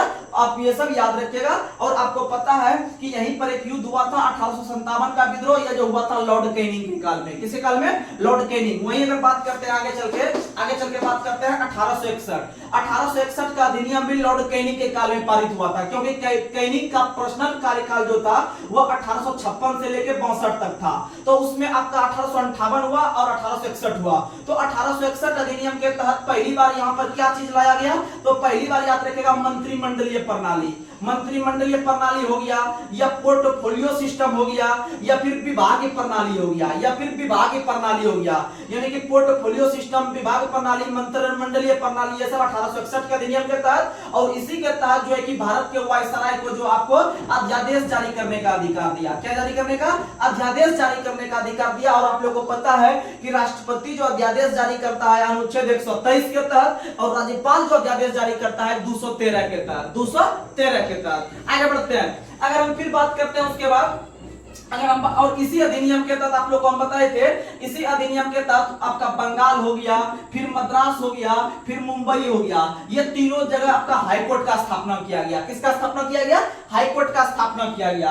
आगे बढ़ते हैं, फिर हम पढ़ते हैं अगला अधिनियम 1892 का अधिनियम। 1892 का जो अधिनियम पारित हुआ था वह आपके 1885 में स्थापित इंडियन नेशनल कांग्रेस के जो है कि दबाव में आकर 1892 का अधिनियम पारित हुआ। और 1892 के अधिनियम के तहत आप लोगों को पता है अप्रत्यक्ष निर्वाचन प्रणाली का शुरुआत हुआ। अप्रत्यक्ष निर्वाचन प्रणाली का शुरुआत 1892 के तहत। वहीं आप लोग को हम बताए थे कि इसके तहत जो है कि आपको ये क्या कहते हैं, इसी के तहत आप लोग को भारत सदस्य को जो है कि आपका बजट पर बहस करने का अधिकार, बजट पर आप जाके सुन सकते थे लेकिन बहस करने का अधिकार नहीं दिया गया था, आप लोगों को पता है। वहीं यहां पर जो है कि आपको तारांकित प्रश्न या फिर पूरक प्रश्न पूछने का अधिकार नहीं दिया गया था। लेकिन आगे चलकर जब 1909 का अधिनियम पारित करेंगे तो इसके तहत आप लोगों को पता है कि इसके तहत जो है कि बजट पर हम लोग मतदान वगैरह भी करने लगे, उसके साथ साथ हम लोग पूरक प्रश्न भी पूछने लगे। और इसी के साथ आप लोगों को पता है तीसरा कंडीशन कि इसमें पहली बार आपको इस्लाम को या मुस्लिम को सांप्रदायिक निर्वाचन प्रणाली भी दिया गया। और 1909 को मार्ले मिंटो सुधार भी कहते हैं, और मार्ले जो थे वो सचिव के पद पर बैठे हुए थे और मिंटो जो थे वो वायसराय के पद पर बैठे हुए थे, आप लोग को पता है।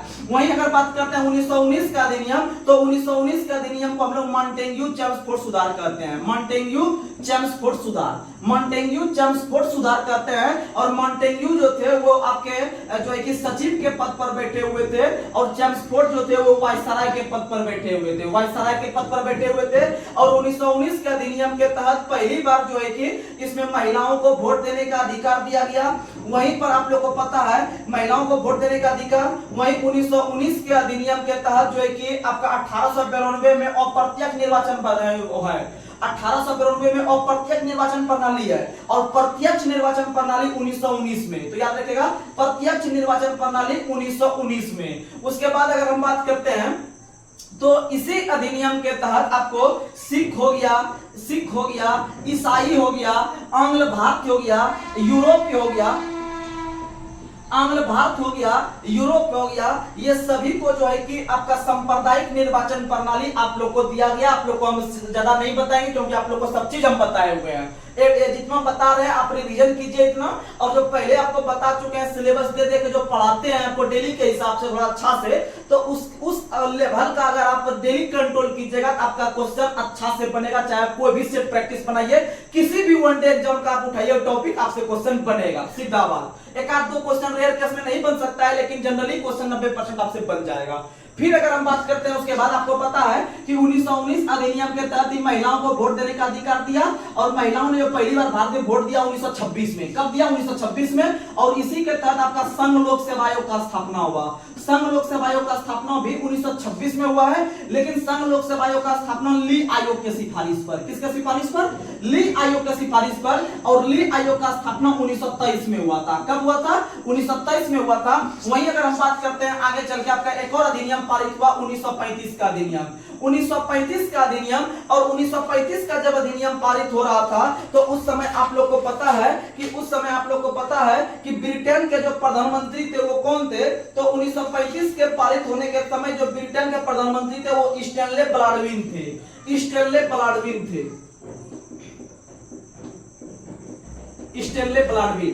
स्टैनले बालडविन 1935 के अधिनियम के पारित होने के समय थे। और याद रखिएगा 1935 के अधिनियम को ब्लूप्रिंट कहा जाता है। क्या कहा जाता है? ब्लूप्रिंट, क्योंकि इसमें लगभग आपका 321 अनुच्छेद था। इसमें लगभग आपका 321 अनुच्छेद था और फिर आपका 10 अनुसूची था। 321 अनुच्छेद था याद रखिएगा, और 10 अनुसूची था। कितना अनुसूची था? 10 अनुसूची था। और यहीं पर जब भारत का संविधान बनने लगा तो 1935 के अधिनियम से ही यहीं से आपका डायरेक्ट जो है कि 250 या 250 से ज्यादा अनुच्छेद आपका हुबहू उठा लिया। ये थोड़ा बहुत अंतर करके उठाया, इसीलिए जो है कि इसे ब्लूप्रिंट की संज्ञा दिया गया। क्या दिया गया? ब्लूप्रिंट की संज्ञा दिया गया। और इसी के तहत आप लोग को हम थोड़ा सा समझा देते हैं। एक कंटेंट छूट गया, आप ध्यान दीजिएगा। आप लोग को हम बताए थे 1919 अधिनियम के तहत आपको 2 फैक्ट बताए थे। ये दोनों फैक्ट एक बार रिकॉल करवा देते हैं, आपका माइंड अपने आप रिकॉल हो जाएगा। तो 1919 अधिनियम के तहत आपको बताए थे प्रांतों में द्वैत शासन। प्रांतों में द्वैत शासन की व्यवस्था 1919। वहीं जब प्रांत में द्वैत शासन हुआ 1919 में, तो 1919 में ही दूसरा बताए थे आपको। क्या बताए थे? केंद्र में द्विसदनवाद। केंद्र में द्विसदनवाद। केंद्र में द्विसदनवाद। केंद्र में द्विसदनवाद। और इसी दोनों को उल्टा कर देंगे हम लोग 1935 अधिनियम में। बताए थे नहीं बताए थे? आप लोग इसी को लगातार रहिएगा। तो 1935 में भी आपको ये दोनों फैक्ट को पलटा देंगे। यानी यहां पर दे देंगे प्रांतों में द्विसदनवाद। प्रांतों में दे देंगे द्विसदनवाद। और वहीं पर आपको केंद्र में दे देंगे द्वैत शासन। केंद्र में क्या दे देंगे? द्वैत शासन। आप लोग याद रखिएगा, केंद्र में दे देंगे द्वैत शासन। तो आप ये दोनों फैक्ट याद रखिएगा। यानी आपका प्रांतों में द्वैत शासन 1919, लेकिन प्रांतों में द्विसदनवाद 1935। तो आप देख रहे हैं कि इसका जस्ट उल्टा हो गया। इसका जस्ट उल्टा हो गया। समझ में आ गया? और यहाँ पर केंद्र में द्वैत शासन है, तो यहाँ पर केंद्र में द्विसदनवाद है। समझ में आ गया? और याद रखिएगा 1935 के अधिनियम का सबसे मुख्य टारगेट था आपका जो है कि प्रांत स्वायत्तता स्थापित करना। प्रांत स्वायत्तता स्थापित स्थापित करना 1935 के अधिनियम का मुख्य टारगेट था। और 1935 का जब अधिनियम पारित हो रहा था तो विभिन्न प्रकार के व्यक्ति ने अपना विभिन्न प्रकार का मत दिया, जिसमें से जवाहरलाल नेहरू ने कहा था कि यह तो हमको बहुत प्रकार का बोगी दिया ट्रेन में, लेकिन ये जो है कि या फिर बिना इंजन वाला जो है कि हमको दे दिया, बिना ब्रेक वाली इंजन दे दिया, बिना ब्रेक वाली जो इंजन दिया है जवाहरलाल नेहरू ने कहे हैं 1935 अधिनियम में कि बिना ब्रेक वाली इंजन, बिना ब्रेक वाली इंजन, बिना ब्रेक वाली इंजन का जो प्रयोग किया गया था 1935 अधिनियम के संदर्भ में जवाहरलाल नेहरू के द्वारा। वहीं एक और व्यक्ति का हम नाम लेना चाहते हैं, एक और व्यक्ति जिनका नाम है भीमराव अंबेडकर। क्या नाम है? भीमराव अंबेडकर। भीमराव अंबेडकर ने इनको दो नाम से पुकारा है, याद रखिएगा ये दोनों, जवाहरलाल नेहरू ने बिना ब्रेक वाला इंजन और भीमराव अंबेडकर ने, याद रखिएगा, भीमराव अंबेडकर ने कहा है, भीमराव अंबेडकर ने कहा है आपको, भीमराव अंबेडकर ने क्या कहा है कि मुझे इस आरोप के संदर्भ में कोई क्षमा नहीं मांगना चाहिए, कोई क्षमा नहीं मांगना चाहिए कि संविधान के प्रारूप में गवर्नमेंट ऑफ इंडिया एक्ट 1935 के बड़े भाग को पुनः उत्पादित किया गया। तो आपको इस तरह का जब क्षमा वगैरह शब्द का मिलेगा 1935 के बारे में आपको अंबेडकर लगाना है, और जवाहरलाल नेहरू ने इनको ब्रेक वाला इंजन कहा है। और साथ ही याद रखिएगा जवाहरलाल नेहरू ने 1935 के अधिनियम को एक और चीज कहा है, गुलामी का दास्ता पत्र, गुलामी का दास्ता पत्र, या फिर एक और गुलामी का दास्ता पत्र जो पुकारा है वह जवाहरलाल नेहरू ने 1935 के अधिनियम के बारे में। तो आप लोग ये सब कंटेंट याद रखिएगा। और 1935 के अधिनियम के तहत ही 1937 के अधिनियम के तहत ही 37 में आपको पता है बर्मा भारत से अलग हुआ, और 1935 के तहत ही 1937 में आप लोग को पता है कि भारत के अंदर में पहली बार आपका संघ न्यायालय का स्थापना किया गया, संघ न्यायालय का स्थापना किया गया। तो आप लोग ये सब याद रखने का प्रयास कीजिएगा, ये सब क्वेश्चन बहुत ही अच्छा क्वेश्चन है। उसके बाद आपको पता है कि 1947 का जब अधिनियम आया था तो 1947 के अधिनियम को हम लोग भारतीय स्वतंत्रता अधिनियम 1947 के नाम से जानते हैं, और इसके तहत ही भारत को स्वतंत्रता का जो है कि घोषणा किया गया। ये सब ज्यादा हाईलाइट नहीं है, लेकिन आप लोग को बताना पड़ेगा। लेकिन जब संविधान सभा के द्वारा आप लोग को बता दे, लेकिन जब संविधान सभा के द्वारा आप लोग को पता है संविधान सभा के निर्वाचन जो किया गया था, यानी कि हमारे संविधान का निर्माण करने के लिए संविधान सभा के सदस्य के द्वारा जब अपने में निर्वाचन किया जा रहा था अलग अलग जगह से, तो उसमें से पता है कि जुलाई 1946 को जो है कि निर्वाचन किया गया, या फिर सब सदस्य को चुना गया या निर्वाचन किया गया। और निर्वाचन के बाद आगे चलकर आप लोग को पता है 9 दिसंबर 1946 को इनका बैठक शुरू हुआ।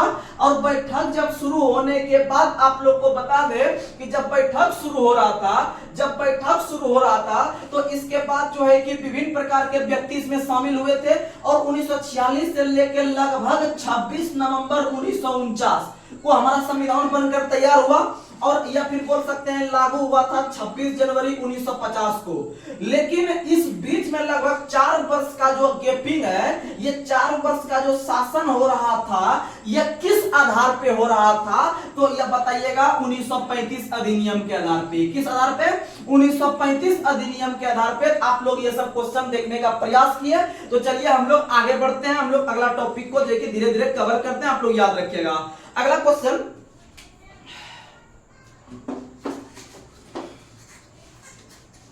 अभी तो हमको आपको बहुत शॉर्ट में हम खींच रहे हैं, लेकिन आपको जो सिलेबस देते हैं हम टेलीग्राम पे, आप प्लीज एक बार उसको पढ़िएगा।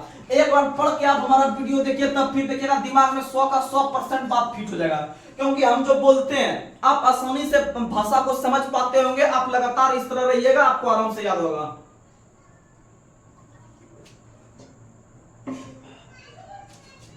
चलिए हम लोग आगे बढ़ते हैं। अगला क्वेश्चन आप लोग को बताना है, कैबिनेट मिशन भारत कब आया था? तो याद रखिएगा कैबिनेट मिशन जो भारत आया था वह 24 मार्च 1946 को। इसका आने का यही तात्पर्य था कि संविधान का निर्माण करवाना। किसका निर्माण करवाना? संविधान का निर्माण करवाना। और इसमें याद रखिएगा इसमें 3 सदस्य थे, इसका नाम था KAL काल। के से हो जाएगा क्रिप्स, ए से अलेक्जेंडर और एल से लॉरेंस। एल से क्या जाएगा? लॉरेंस, यानी पेंथिंग लॉरेंस। और लास्ट में जो एल आता है इसी की अध्यक्षता में आता है, याद रखिएगा इसी की अध्यक्षता में इसी की अध्यक्षता में कैबिनेट मिशन भारत आया था।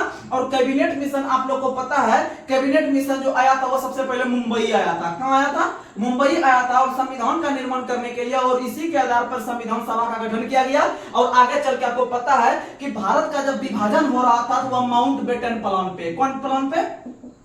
माउंटबेटन प्लान के आधार पर ही भारत का विभाजन यानी कि इंडिया और पाकिस्तान का विभाजन हुआ। और माउंटबेटन प्लान को हम लोग जो है कि इस्मा प्लान के नाम से जानते हैं। माउंटबेटन प्लान को इस्मा प्लान के नाम से जानते हैं या फिर डिकी बर्ड प्लान के नाम से जानते हैं, डिकी बर्ड प्लान के नाम से जानते हैं, या फिर इसको हम लोग बाल्कन प्लान भी कहते हैं। किसका कहते हैं? Balkan plan. तो सुनिएगा, क्वेश्चन सीधा पूछेगा, बाल्कन प्लान का संबंध किससे है? तो भारत के विभाजन से।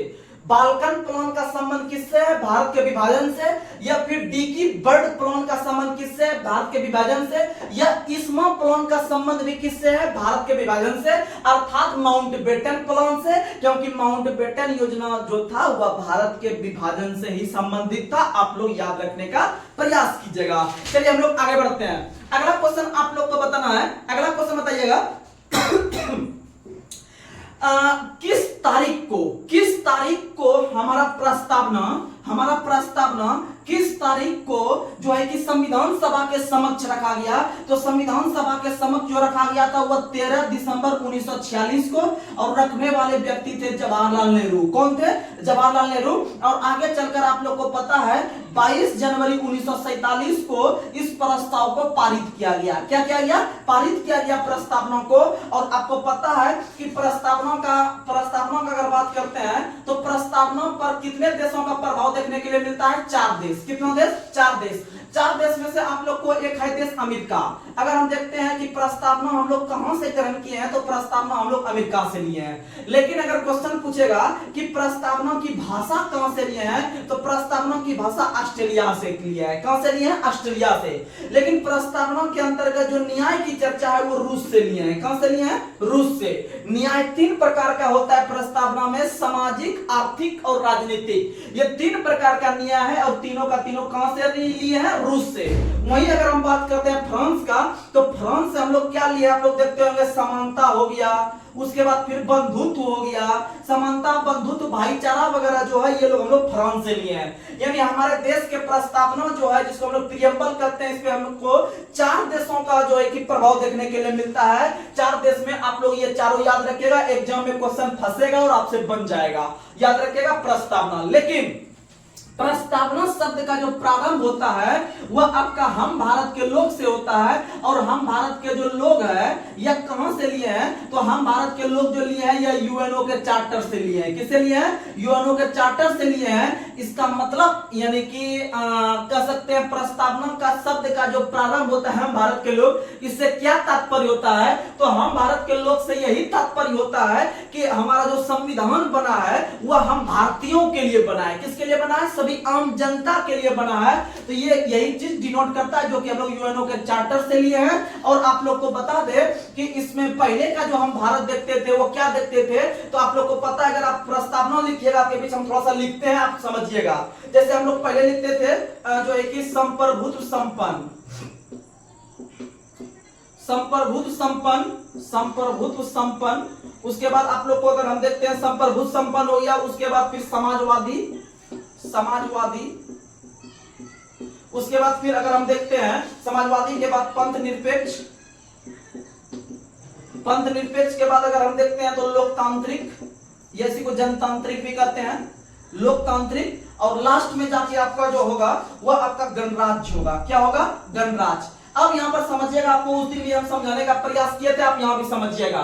तो आप लोग को बता दे कि जब आप मूल संविधान को पढ़िएगा या फिर जब आप मूल प्रस्तावना को पढ़ते होंगे 1950 के समय का दौर जब होगा तो उस समय का संविधान में आप लोग प्रस्तावना में ये चीज देखने के लिए मिलता होगा। उसके बाद फिर आपको ये चीज देखने के लिए मिलता होगा और फिर ये चीज देखने के लिए मिलता होगा। लेकिन ये और ये चीज देखने के लिए नहीं मिलता होगा, क्योंकि आप लोग को पता है कि समाजवादी हो गया, अखंडता हो गया और पंथ निरपेक्ष, ये तीनों शब्द जो है, ये तीनों शब्द आपको पता है 42वां संविधान संशोधन 1976 के तहत जोड़ा गया है। इसीलिए हमारे संविधान में समाजवादी, पंथ निरपेक्ष और अखंडता शब्द कहीं भी देखने के लिए नहीं मिला है। यह देखने के लिए आपको 1976 के बाद मिला हुआ है, क्योंकि इसको हम जोड़े हैं 3 नया शब्द, क्योंकि प्रस्तावना में अभी तक एकमात्र बार संशोधन हुआ है और जो पहली बार और एकमात्र बार हुआ है वह आपका 42वां 1976 के तहत, क्योंकि केशवानंद भारती बनाम जो केरल राज्य केस आया था 1973 में जब पारित किया गया था,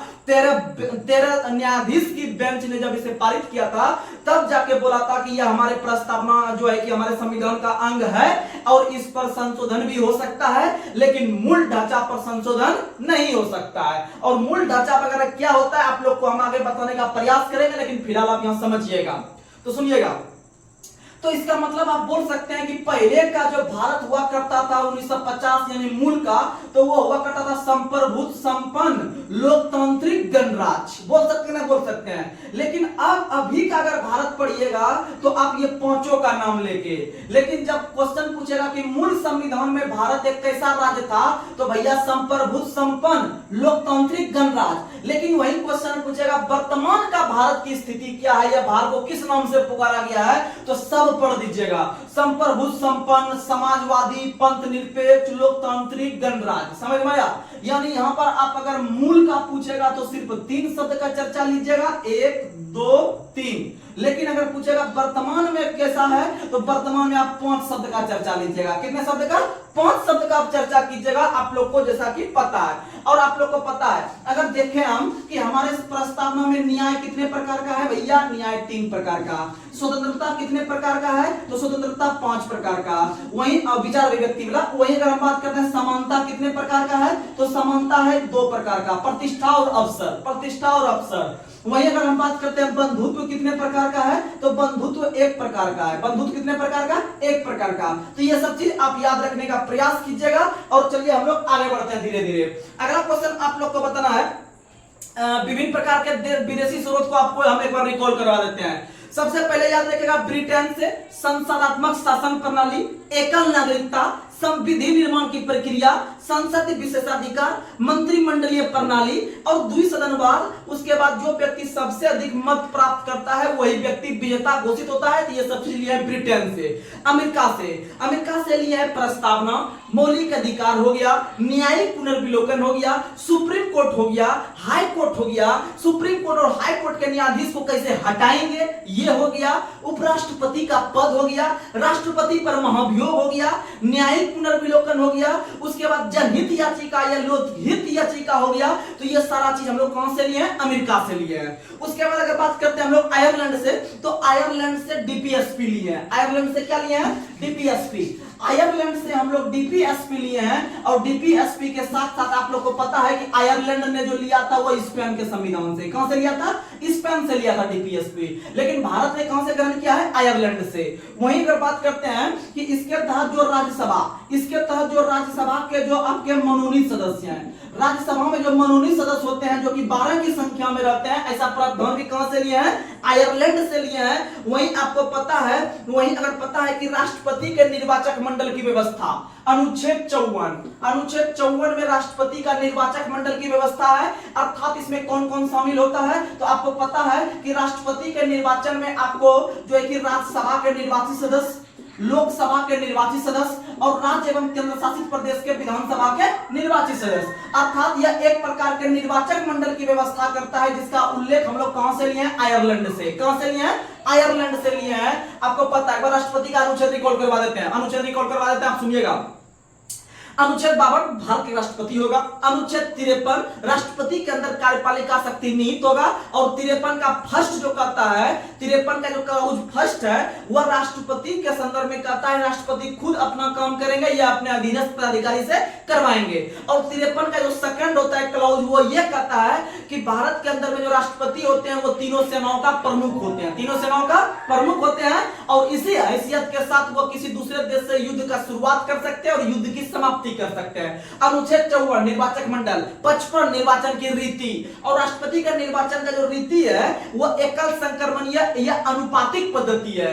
अनुच्छेद 56 राष्ट्रपति का जो है वो क्या है, कार्यकाल है। अनुच्छेद 57 पुनर्नियुक्ति है।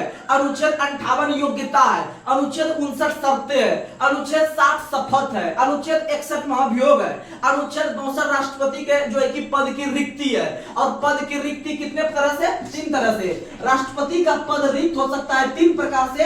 3 प्रकार में से पहला है अगर वो अचानक मृत्यु हो जाता है उनका, और दूसरा अगर वो त्याग पत्र दे देता है, या फिर तीसरा आप याद रखिएगा,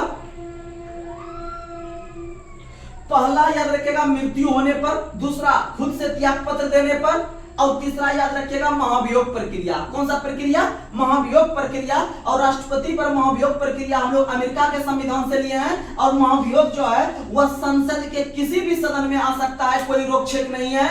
और महाभियोग पता है कि राष्ट्रपति पर महाभियोग अमेरिका से, राष्ट्रपति पर जो महाभियोग लगता है वह किसी भी सदन में। और याद रखिएगा यह एक प्रकार का अर्धन्यायिक प्रक्रिया है। कैसी प्रक्रिया है, अर्धन्यायिक प्रक्रिया, याद रखने का प्रयास कीजिएगा। और अनुच्छेद अगर रहेगा 72, तो अनुच्छेद 72 के संदर्भ में राष्ट्रपति को यह अधिकार है, वह किसी व्यक्ति को क्षमा कर सकता है। क्या कर सकता है, क्षमा कर सकता है। वही याद रखेगा अनुच्छेद आपका जो रहता है आपका 87, एक होता है अनुच्छेद 86, एक होता है अनुच्छेद 87। सुनिएगा, एक होता है अनुच्छेद 86, एक होता है अनुच्छेद 87।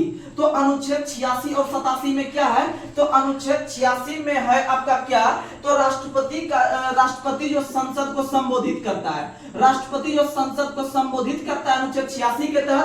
और राष्ट्रपति का अभिभाषण 87, राष्ट्रपति का अभिभाषण 87 में है। वही अनुच्छेद अगर बात करते हैं आपका 108, तो अनुच्छेद 108 के तहत राष्ट्रपति संसद के दोनों सदनों को जो है कि संयुक्त अधिवेशन के लिए बुलाने का काम करता है, वो अनुच्छेद 108 के तहत। लेकिन राष्ट्रपति बुला देते हैं, लेकिन वो फिर चल जाते हैं। और याद रखिएगा संयुक्त अधिवेशन की अध्यक्षता जो करते हैं, संयुक्त अधिवेशन की अध्यक्षता वो लोकसभा अध्यक्ष करते हैं। और याद रखिएगा कि संयुक्त अधिवेशन अब तक भारत में 3 बार हुआ है। कितना बार हुआ है, 3 बार हुआ है, याद रखने का प्रयास कीजिएगा।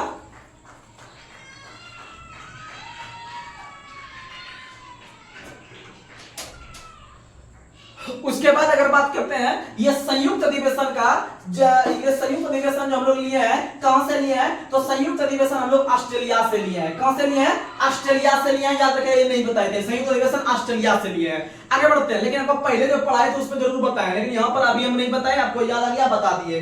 उसके बाद अगर हम बात करते हैं आपको जो है कि जर्मनी से, तो जर्मनी से जो है कि आपातकाल के दौरान राष्ट्रपति को जो मौलिक अधिकार संबंधी अधिकार है, सुनिएगा, आपको बताते हैं अच्छा से, समय दीजिएगा थोड़ा। आप लोग को पता है कि आपातकाल जो है वो भारत में 3 तरह का होता है। कितना तरह का, 3 तरह का। 3 तरह में से पहला जो होता है वह आपका राष्ट्र आपातकाल होता है, और उसके बाद दूसरा जो होता है राष्ट्रपति शासन होता है, राष्ट्रपति शासन होता है। और तीसरा जो होता है वह कौन होता है, तो तीसरा याद रखिएगा, तीसरा जो होता है वह आपका वित्त आपातकाल होता है। कौन आपातकाल होता है, वित्त आपातकाल होता है। और राष्ट्र आपातकाल याद रखिएगा 352 के तहत, राष्ट्रपति शासन 356 के तहत, और वित्त आपातकाल होता है 360। वित्त यानी जीरो यानी 360, और अभी तक यह लगा भी है 0 बार। कितना बार, 0 बार। और राष्ट्र आपातकाल जो लगा है कितना बार, 1 बार। कितना बार लगा है, सॉरी, राष्ट्र आपातकाल कितना बार, 3 बार। राष्ट्र आपातकाल कितना बार, 3 बार। और वित्त आपातकाल 0 बार। और जो लगा है आपका राष्ट्रपति शासन हुआ लगभग आपकी अभी तक इंडिया में 120 बार से भी ज्यादा लग चुका है, 120 बार से भी ज्यादा लग चुका है। आप लोग याद रखने का प्रयास कीजिएगा। और याद रखिएगा जब आपातकाल लगता है इनमें से, तो सबसे अधिक जो प्रभाव पड़ता है वह राष्ट्र आपातकाल का। यानी मान लीजिए यहाँ पर आप मौलिक अधिकार को एक तरह लिख दीजिए, मौलिक अधिकार जो अनुच्छेद 12 से लेकर 35 तक है, इस पर प्रभाव जो पड़ता है, मान लीजिए आपातकाल में से कौन ऐसा आपातकाल है जो लागू होने पे मौलिक अधिकार को ब्रेक करने का काम करता है, आप बताइएगा, राष्ट्र आपातकाल। क्या बताइएगा, राष्ट्र आपातकाल। और राष्ट्र आपातकाल याद रखिएगा कि राष्ट्र आपातकाल भी लगने का 3 तरीका है। कितना तरीका, 3 तरीका। एक होता है युद्ध के आधार पे, एक होता है आपका बाह्य आक्रमण पे, और उसके होता है एक आंतरिक अशांति। क्या होता है, आंतरिक अशांति के आधार पे। तो इसमें से याद रखिएगा राष्ट्र आपातकाल जो लगता है उसका प्रभाव आपको मौलिक अधिकार पर देखने के लिए मिलता है। और मौलिक अधिकार में से अगर बात करते हैं मौलिक अधिकार का, तो मौलिक अधिकार अनुच्छेद 12 से लेकर 35 तक है, लेकिन इसमें से एक अनुच्छेद याद रखिएगा 20 और 21, दो अनुच्छेद 20 और 21। 20 और 21 जैसे अनुच्छेद 352 लागू होगा, जैसे अनुच्छेद 352 लागू होगा तो याद रखिएगा अनुच्छेद 358 अपने आप चालू हो जाएगा। जैसे 352 लागू होगा अपने आप अनुच्छेद 358 लागू होगा, और जैसे 358 लागू होगा वह मौलिक अधिकार के संदर्भ में एक अनुच्छेद है 19 को तुरंत ब्रेक कर देगा। किसको ब्रेक कर देगा? अनुच्छेद 19 को। लेकिन अपवाद में याद रखिएगा दो अनुच्छेद 20 और 21 किसी भी हालत में बंद नहीं हो सकता है, किसी भी हालत में बंद नहीं हो सकता। ऐसा प्रावधान 44वां संविधान संशोधन 1978 के तहत लाया गया है। वहीं अगर बात करते हैं कि ये तो यानी कि सीधा आप बोल सकते हैं कि 358 बराबर अनुच्छेद 19, क्योंकि जैसे लागू होगा 358 वैसे लागू हो जाए, वैसे काम करना बंद कौन कर देगा? अनुच्छेद 19। लेकिन अनुच्छेद 19 के अलावे जैसे कि 12, 13, 14, 15, 16, 17, 18, 19, फिर उधर हो गया 23, 24, 25, 26, 27, 28, 29, 30, 31, 32, इस तरह का अगर और किसी अनुच्छेद को हमको ब्रेक करना रहेगा तो वह अनुच्छेद 359 का यूज करेंगे। किसका यूज करेंगे? 359। और ये सारा का सारा काम जो करेगा वो राष्ट्रपति करेगा। कौन करेगा? राष्ट्रपति करेगा, लेकिन मंत्रिमंडल के सलाह पे। किसके सलाह पे? मंत्रिमंडल के सलाह पे, क्योंकि राष्ट्र आपातकाल जो होता है वह मंत्रिमंडल के सलाह पे, ये वाला भी मंत्रिमंडल के सलाह पे, ये वाला भी मंत्रिमंडल के सलाह पे। लेकिन ये दोनों जो होता है ये दोनों सिर्फ बोलने मात्र से हो जाता है। अगर मान लीजिए मंत्रिमंडल बोल दिया बैठक में तो राष्ट्रपति लागू कर देगा, ये वाला भी अगर बोल दिया समझिए या लागू हो गया। लेकिन राष्ट्र आपातकाल के लिए लिखित होना चाहिए। क्या होना चाहिए? लिखित। यानी क्वेश्चन पूछेगा कि निम्न में से कौन सा आपातकाल मंत्रिमंडल के लिखित सिफारिश पर लागू किया जाता है? तो लिखित सिफारिश पर राष्ट्र आपातकाल, लिखित सिफारिश पर राष्ट्र आपातकाल। और ये दोनों आपातकाल बोलने मात्र से, ये दोनों आपातकाल बोलने मात्र से। तो सुनिएगा, अब आपको हम लेके चलते हैं क्वेश्चन पे, जर्मनी और मौलिक अधिकार। अब समझिए, अगर आपसे क्वेश्चन पूछेगा सीधा क्वेश्चन कि आपातकाल कहां से लिए है, अगर क्वेश्चन पूछेगा आपातकाल कहां से लिए है, याद रखिएगा 1935 अधिनियम से। 1935 के अधिनियम में भी 3 प्रकार का आपातकाल था, वहां से हम लोग आपातकाल लिए हैं। लेकिन अगर आप लोग को पता है आपातकाल अगर पूछेगा तो 1935 मानेंगे, लेकिन आपातकाल भी आपका लगता है 3 तरह से, राष्ट्र आपातकाल, राष्ट्रपति शासन, वित्त आपातकाल। लेकिन अगर इसको तोड़ के एक ब्रांच तोड़ के बोलेगा वित्त आपातकाल, अगर वित्त आपातकाल तोड़ के बोलेगा तो आप लोग चल जाएगा कहां? तो वित्त आपातकाल चल जाएगा अमेरिका। कहां चल जाएगा? अमेरिका। वित्त आपातकाल बोलेगा अमेरिका, लेकिन सिर्फ आपातकाल बोलेगा तो आप लोग चल जाएगा 1935 अधिनियम। कहां चल जाएगा? 1935 अधिनियम। 1935 अधिनियम चल जाएगा। यानी आपातकाल पूछेगा तो 1935, वित्त आपातकाल पूछेगा तो अमेरिका। लेकिन अगर आपसे क्वेश्चन यहां पर है, अगर आपसे क्वेश्चन पूछे कि ये जर्मनी के बारे में आपातकाल क्या आता है, ये जर्मनी के बारे में क्या आता है, इसमें फंस जाते हैं बच्चा। तो सुनिएगा, जैसे यहां पर आपको लगा कि जैसे यहां पर आपातकाल लागू हुआ, तो आपातकाल लागू होने पे हमको मौलिक अधिकार पर जो है कि प्रभाव देखने के लिए मिल रहा है। मौलिक अधिकार पर जो प्रभाव देखने के लिए मिल रहा है ये हम लोग जर्मनी के बीमर से लिए हैं, जर्मनी के बीमर से लिए। ये सब क्वेश्चन आता होगा, सुनिएगा। मौलिक अधिकार पर पड़ने वाले प्रभाव जो लिए हैं हम लोग जर्मनी के संविधान से, यानी 3 क्वेश्चन। आपातकाल 1935, वित्त आपातकाल अमेरिका, और वित्त आपातकाल लिया अमेरिका, और जर्मनी से क्या लिए हैं? तो मौलिक अधिकार पर पड़ने वाले आपके आपातकाल का जो प्रभाव है। आप लोग देखें कि अनुच्छेद 358 को डायरेक्ट, अनुच्छेद 358 किसको अटैक करता है? स्पेशल 19 को। और 19 के अलावा जो करेगा वो अटैक, वो कौन अनुच्छेद करेगा? 359 करेगा आपका अदर अनुच्छेद, अलग मौलिक अधिकार। लेकिन अगर हम बात करते हैं आपको क्या 20 और 21 किसी भी हालत में खत्म होता है? तो अनुच्छेद 20 और 21 किसी भी हालत में खत्म नहीं होता है। तो कौन संविधान संशोधन? 44वां संविधान संशोधन 1978 के तहत। उसके बाद चलिए आपको भाग हम रिकॉल करवा देते हैं, उसके बाद फिर अनुसूची रिकॉल करवा देते हैं, फिर आप लोग याद रखने का प्रयास कीजिएगा। तो अनुसूची में अगर बात करते हैं, अनुसूची शुरुआत के अनुसूची यानी मूल संविधान में अनुसूची की संख्या 8 थी। कितनी थी? 8। 8 थी, अब बाद में 4 नया जुटा, यानी 8 4 12, वर्तमान में कितना 12, संशोधन करके कितना 4, संशोधन करके कितना 4, यानी 3 क्वेश्चन यहीं से निकल गया। मूल संविधान में अनुसूची की संख्या 8, संविधान संशोधन करके कितना नई जोड़ी गई 4, और अब वर्तमान में कितनी है 12। लेकिन आपको हम शुरुआत से रिकॉल करवाते हैं। अनुसूची 1 में भारत के अंदर कितने राज्य हैं और कितने केंद्र शासित प्रदेश है, इसकी चर्चा अनुसूची 1 में है। यानी कि अगर कोई नए राज्य का गठन होता है अनुसूची 1 पर प्रभाव पड़ता है और अनुसूची 4 पर, क्योंकि अनुसूची 4 में राज्यसभा सीट का बंटवारा है, आप लोग को पता चुके हैं, आगे भी रिकॉल करवा लेंगे। अनुसूची 2 के तहत विभिन्न प्रकार के जो सरकारी पदाधिकारी है उनको वेतन भत्ता मिलेगा।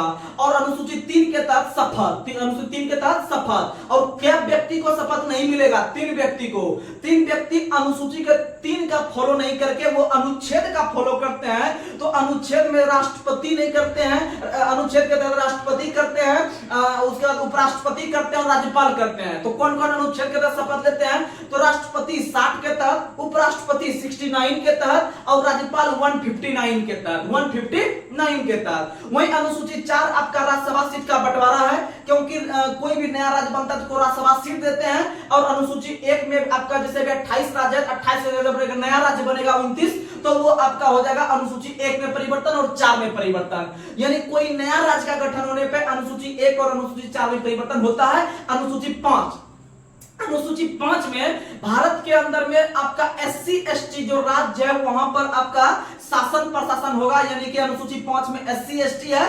और याद रखिएगा अनुसूची 6 में जो 4 वो SC ST है, अमे मित्र बताए थे, सुनिएगा बस खाली लगातार रहिएगा, देखिएगा कमांड कैसे होता है। अनुसूची 5 और अनुसूची 6, अनुसूची 6 पहले समझ लेते हैं। अनुसूची 6 में 4 पूर्वोत्तर राज्य आता है, अनुसूची 6 में 4 पूर्वोत्तर राज्य आता है, अमे मित्र यानी असम, मेघालय, मिजोरम, त्रिपुरा, ये आपका है अनुसूची 6 के अंतर्गत। लेकिन मान लीजिए वर्तमान में 28 राज्य है, लेकिन अनुसूची 5 कहता है भारत के अंदर जितने राज्य हैं वो सभी के SC ST क्षेत्र का हम विकास करेंगे। लेकिन याद रखिएगा अनुसूची 5 में 6 वाला राज्य नहीं आता है, कुल मेरे पास है 28 राज्य, अब में 4 राज्य नहीं आएगा, यानी ये क्या राज्य का चर्चा करेगा, 24 राज्य का चर्चा, कितने राज्य का, 24 राज्य का चर्चा करेगा, आप लोग याद रखेगा। और 4 को भाई कौन कौन वाला नहीं करेगा, तो वही वाला जो 6 में जो है कि जा रहा है, क्योंकि इसको 6 में जगह मिला है, और जिसको 6 में जगह नहीं मिला है उसके लिए 5 है, या फिर जिसको 5 में जगह नहीं मिला उसके लिए 6 है, समझ में आया, याद रखेगा। और वो 4 राज्य कौन है, असम, मेघालय, मिजोरम, त्रिपुरा। और याद रखेगा अनुसूची 5 के तहत आपका क्या है, जनजाति सलाहकार परिषद। अनुसूची 5 के तहत जनजाति सलाहकार परिषद का गठन भारत के राष्ट्रपति के द्वारा किया जाता है। और अनुसूची 6 के तहत प्रत्येक राज्य के राज्यपाल के द्वारा आपका जो है कि अनुशासित या फिर आप बोल सकते हैं क्या, तो आप लोग को पता है अनुसूची 6 के तहत आपका स्वायत्त शासित जिला परिषद, स्वायत्त शासित जिला परिषद का गठन करते हैं भारत के अंदर जितने भी राज्यपाल है, ये चारों राज्य के, समझ में आ गया। अनुसूची 7, अनुसूची 7 के तहत 3 प्रकार के सूची है, अर्थात संघ सूची, राज्य सूची, समवर्ती सूची। इसमें भी वही खेल है, समवर्ती सूची ऑस्ट्रेलिया से लिए है, लेकिन अगर सूची पूछेगा तीनों मिला के तो 1935 अधिनियम। और याद रखिएगा केंद्र और राज्य के बीच शक्ति का बंटवारा भी 1935 अधिनियम। और संघ सूची में संघ सूची में आप लोग को पता है, संघ सूची में वर्तमान में 100 विषय है, राज्य सूची में 61 विषय है, और आपको जो रह गया वो कौन, संवर्ती में 52 विषय है। कितना विषय है, 52 विषय है। और आपको लोग को बता दें अनुसूची 8, अनुसूची 8 में कुल आपका राजभाषा का वर्णन है, और कुल राजभाषा की संख्या अनुसूची 8 में वर्तमान में 22 है। और लेकिन मूल संविधान जब देखते हैं तो मूल संविधान में सिर्फ 8वीं अनुसूची में 14 राजभाषा था, और समय समय पर संविधान संशोधन करके वर्तमान में कुल 22 राजभाषा है। कितना भाषा है, कुल 22 राजभाषा है। और 22 राजभाषाओं में से आप लोग को बता दे कि 15वां नंबर का जो राजभाषा बना था, 15वां नंबर का राजभाषा सिंधी बना था, और सिंधी को 21वां संविधान संशोधन 1967 के तहत जोड़ा गया। उसके बाद जोड़ा गया 3 नया भाषा, नोमो का नमक, नेपाली, मणिपुरी, कोकनी, ये 3 नया भाषा जोड़ा गया। और इसको जोड़ने के लिए आपको आया 71वां संविधान संशोधन 1992, 71वां संविधान संशोधन 1992 आया, इसके तहत आपका नोमो का नमक जुड़ गया। फिर लास्ट में आया 4 भाषा जिसको कहते हैं बोडोमास, बोडो, डोगरी, मैथिली, संथाली, इसको जोड़ा गया 92वां संविधान संशोधन 2003 3, यानी कुल वर्तमान में कितना है भैया 22 भाषा है। वहीं अनुसूची 9 में भूमि सुधार है। और हमारे संविधान जब बनकर तैयार हुआ था तो जस्ट एक जब संविधान लागू हुआ 1950 में 26 जनवरी के दिन, तो उनके लगभग एक वर्ष के बाद जवाहरलाल नेहरू के द्वारा संसद में संविधान संशोधन करके अनुसूची 9 को जोड़ा गया, जिसमें कि भूमि सुधार का वर्णन है। किसका वर्णन है? भूमि सुधार। और यह जोड़ते हुए कहा गया कि इसको लेकर आप कोई किसी भी कोर्ट नहीं जा सकते हैं, अर्थात ये जो है कि परिवर्तनीय नहीं है। लेकिन 2007 के बाद कुछ मामलों में को लेकर अनुसूची 9 के तहत भी जा सकते हैं, कोई दिक्कत नहीं है 2007 के बाद। वही बात करते हैं अनुसूची 10। अनुसूची 9 जो जोड़े, पहला संविधान संशोधन 1951, पहला संविधान संशोधन 1951 के तहत भूमि सुधार जोड़ा गया, आप लोग को पता है 9वीं अनुसूची में। और 10वीं अनुसूची में राजीव गांधी के काल में दल बदल को जोड़ा गया, और दल बदल को 52वां संविधान संशोधन 1985 के तहत जोड़ा गया। और याद रखिएगा दल बदल वर्तमान समय में 2/3 भाग पर लागू होता है, पहले 1/3 पर था। और 11वीं अनुसूची में पंचायती राज है, और पंचायती राज 11वीं में, और 12वीं में नगर पालिका है। दोनों जो जोड़ा गया है, पंचायती 73वां संविधान संशोधन और नगर निगम 74वां संविधान संशोधन, दोनों जो जोड़ा गया है आप लोग को पता है पीवी नरसिम्हा राव के काल में, पीवी नरसिम्हा राव के काल में। और पीवी नरसिम्हा राव का एक पुस्तक बहुत फेमस है, इसका नाम है द इनसाइडर। द इनसाइडर पुस्तक के लेखक पीवी नरसिम्हा राव, याद रखिएगा। और पीवी नरसिम्हा राव ही भारत के पहले प्रधानमंत्री हुए हैं। पीवी नरसिम्हा राव ही भारत के पहले प्रधानमंत्री हुए हैं जिन्होंने पहली बार जनरल कैटेगरी के अंतर्गत 10% का आरक्षण देने का प्रावधान किया था, लेकिन संसद ने उसे पास नहीं कर पाया। तो याद रखिएगा पहला प्रयास किया था 10%, आप लोग को पता होगा EWS, इकोनॉमिकली वीकर सेक्शन, जो कि 10% का आरक्षण दिया है आपको, जो है कि भारत सरकार के द्वारा पता है 103वां संविधान संशोधन करके पहला राज्य बना था गुजरात। तो याद रखिएगा गरीब सवर्णों को 10% आरक्षण दिलवाने का पहला काम जो किया था या फिर करने का जो प्रयास किया था वो पीवी नरसिम्हा राव ने 1992 के आसपास में, लेकिन वो करवा नहीं पाया पास। लेकिन आगे चलकर नरेंद्र मोदी ने यही काम जो है कि 103 संविधान संशोधन करवा के 10% आरक्षण देने का काम किया। और अनुसूची 11 में पंचायती राज को जोड़ा गया है, आप लोग को पता है उसको कार्य करने के लिए 29 विषय दिया गया है। वहीं नगर पालिका को कार्य करने के लिए 18 विषय, कितना विषय? 18 विषय। और भारत में पंचायती राज दिवस मनाते हैं हम लोग प्रत्येक वर्ष 24 अप्रैल को। कब मनाते हैं? 24 अप्रैल को। अब आइए हम लोग भाग को रिकॉल करवा लेते हैं। भारत के अंतर्गत अगर देखते हैं मूल संविधान, तो मूल संविधान में कुल 22 भाग था। कभी कभी वीडियो बंद हो जाता है, इसलिए बीच बीच में एक बार देख लेते हैं, तो इससे जो है कि संतुष्टि मिल जाता है कि चल रहा है। नहीं तो ये मेहनत जो है कि कभी कभी क्या होता है, इसीलिए कभी कभी वीडियो अपलोड नहीं हो पाता है। कारण यही है कि वीडियो कभी कभी बंद हो जाता है, तो हम लोग ज्यादा नहीं अपलोड कर पाते, इसलिए एक बार दो बार बीच में देख लेते हैं चल रहा है नहीं चल रहा है। तो आप लोग समझिएगा। अब भाग को हम लोग रिकॉर्ड करवा देते हैं। तो भारतीय संविधान जो लिखा गया था संविधान सभाओं के द्वारा कुल 389 सदस्य के द्वारा मिलकर, तो उसमें से कुल 22 भाग को जोड़ा गया था, और 22 भाग में अलग अलग कुछ चीज जोड़ा गया है। तो आपको रिकॉल करवाते हैं। तो और वर्तमान समय में कुल 25 भाग हो गया है। कितना भाग हो गया है? 25 भाग। तो सुनिएगा, भाग 1 में भारत के अंतर्गत जितने राज्य और केंद्र शासित प्रदेश है इसका चर्चा मिलती है। भाग 2 में नागरिकता है, भाग 3 में मौलिक अधिकार है, अब भाग 4 में आपका डीपीएसपी है, और भाग 4 में जो आपका डीपीएसपी है वो 36 से 51 है, और भाग 4 के क में मौलिक कर्तव्य है, और भाग 5 में संघ है, भाग 6 में राज्य है, भाग 7 आपका खत्म हो गया है और यानी निर्वासित हो गया है, खत्म हो गया है, और 7वां संविधान संशोधन 1956 के तहत खत्म हुआ है, आप लोग याद रख लीजिएगा। और 8वां भाग में आपका केंद्र शासित प्रदेश है, 9वां में आपका क्या है? तो 9वां में पंचायत है, और 9 के क में नगर पालिका है, 9 के ख में सहकारी संघ है। वहीं अगर बात करते हैं आपका भाग 10 में, तो भाग 10 में SC ST है, भाग 11 में आपका क्या है? तो केंद्र राज्य संबंध है, भाग 12 में वित्त है, भाग 13 में क्या है? तो भाग 13 में आपका व्यापार है, 12 में वित्त ले लिए, 13 में व्यापार, सब बताए हुए हैं, ध्यान से सुनिएगा, क्योंकि लगातार नहीं रहिएगा तो फिर फ्लॉप कर जाइएगा। तो भाग 12, ब से वित्त। जब 12 में हमको वित्त मिल गया तो 13 में व्यापार शुरू करेंगे। क्या करेंगे? 13 में पाठ शुरू करेंगे। और याद रखिएगा भाग 12 में ही जब भारत के संसद के द्वारा जो एक आपका मौलिक अधिकार था संपत्ति का अधिकार, उसको 44वां संविधान संशोधन 1978 के तहत आपको मौलिक अधिकार से निकालकर उसे एक कानूनी अधिकार के रूप में अनुच्छेद 300 के क में डाला गया और भाग 12 में डाला गया। कहां डाला गया?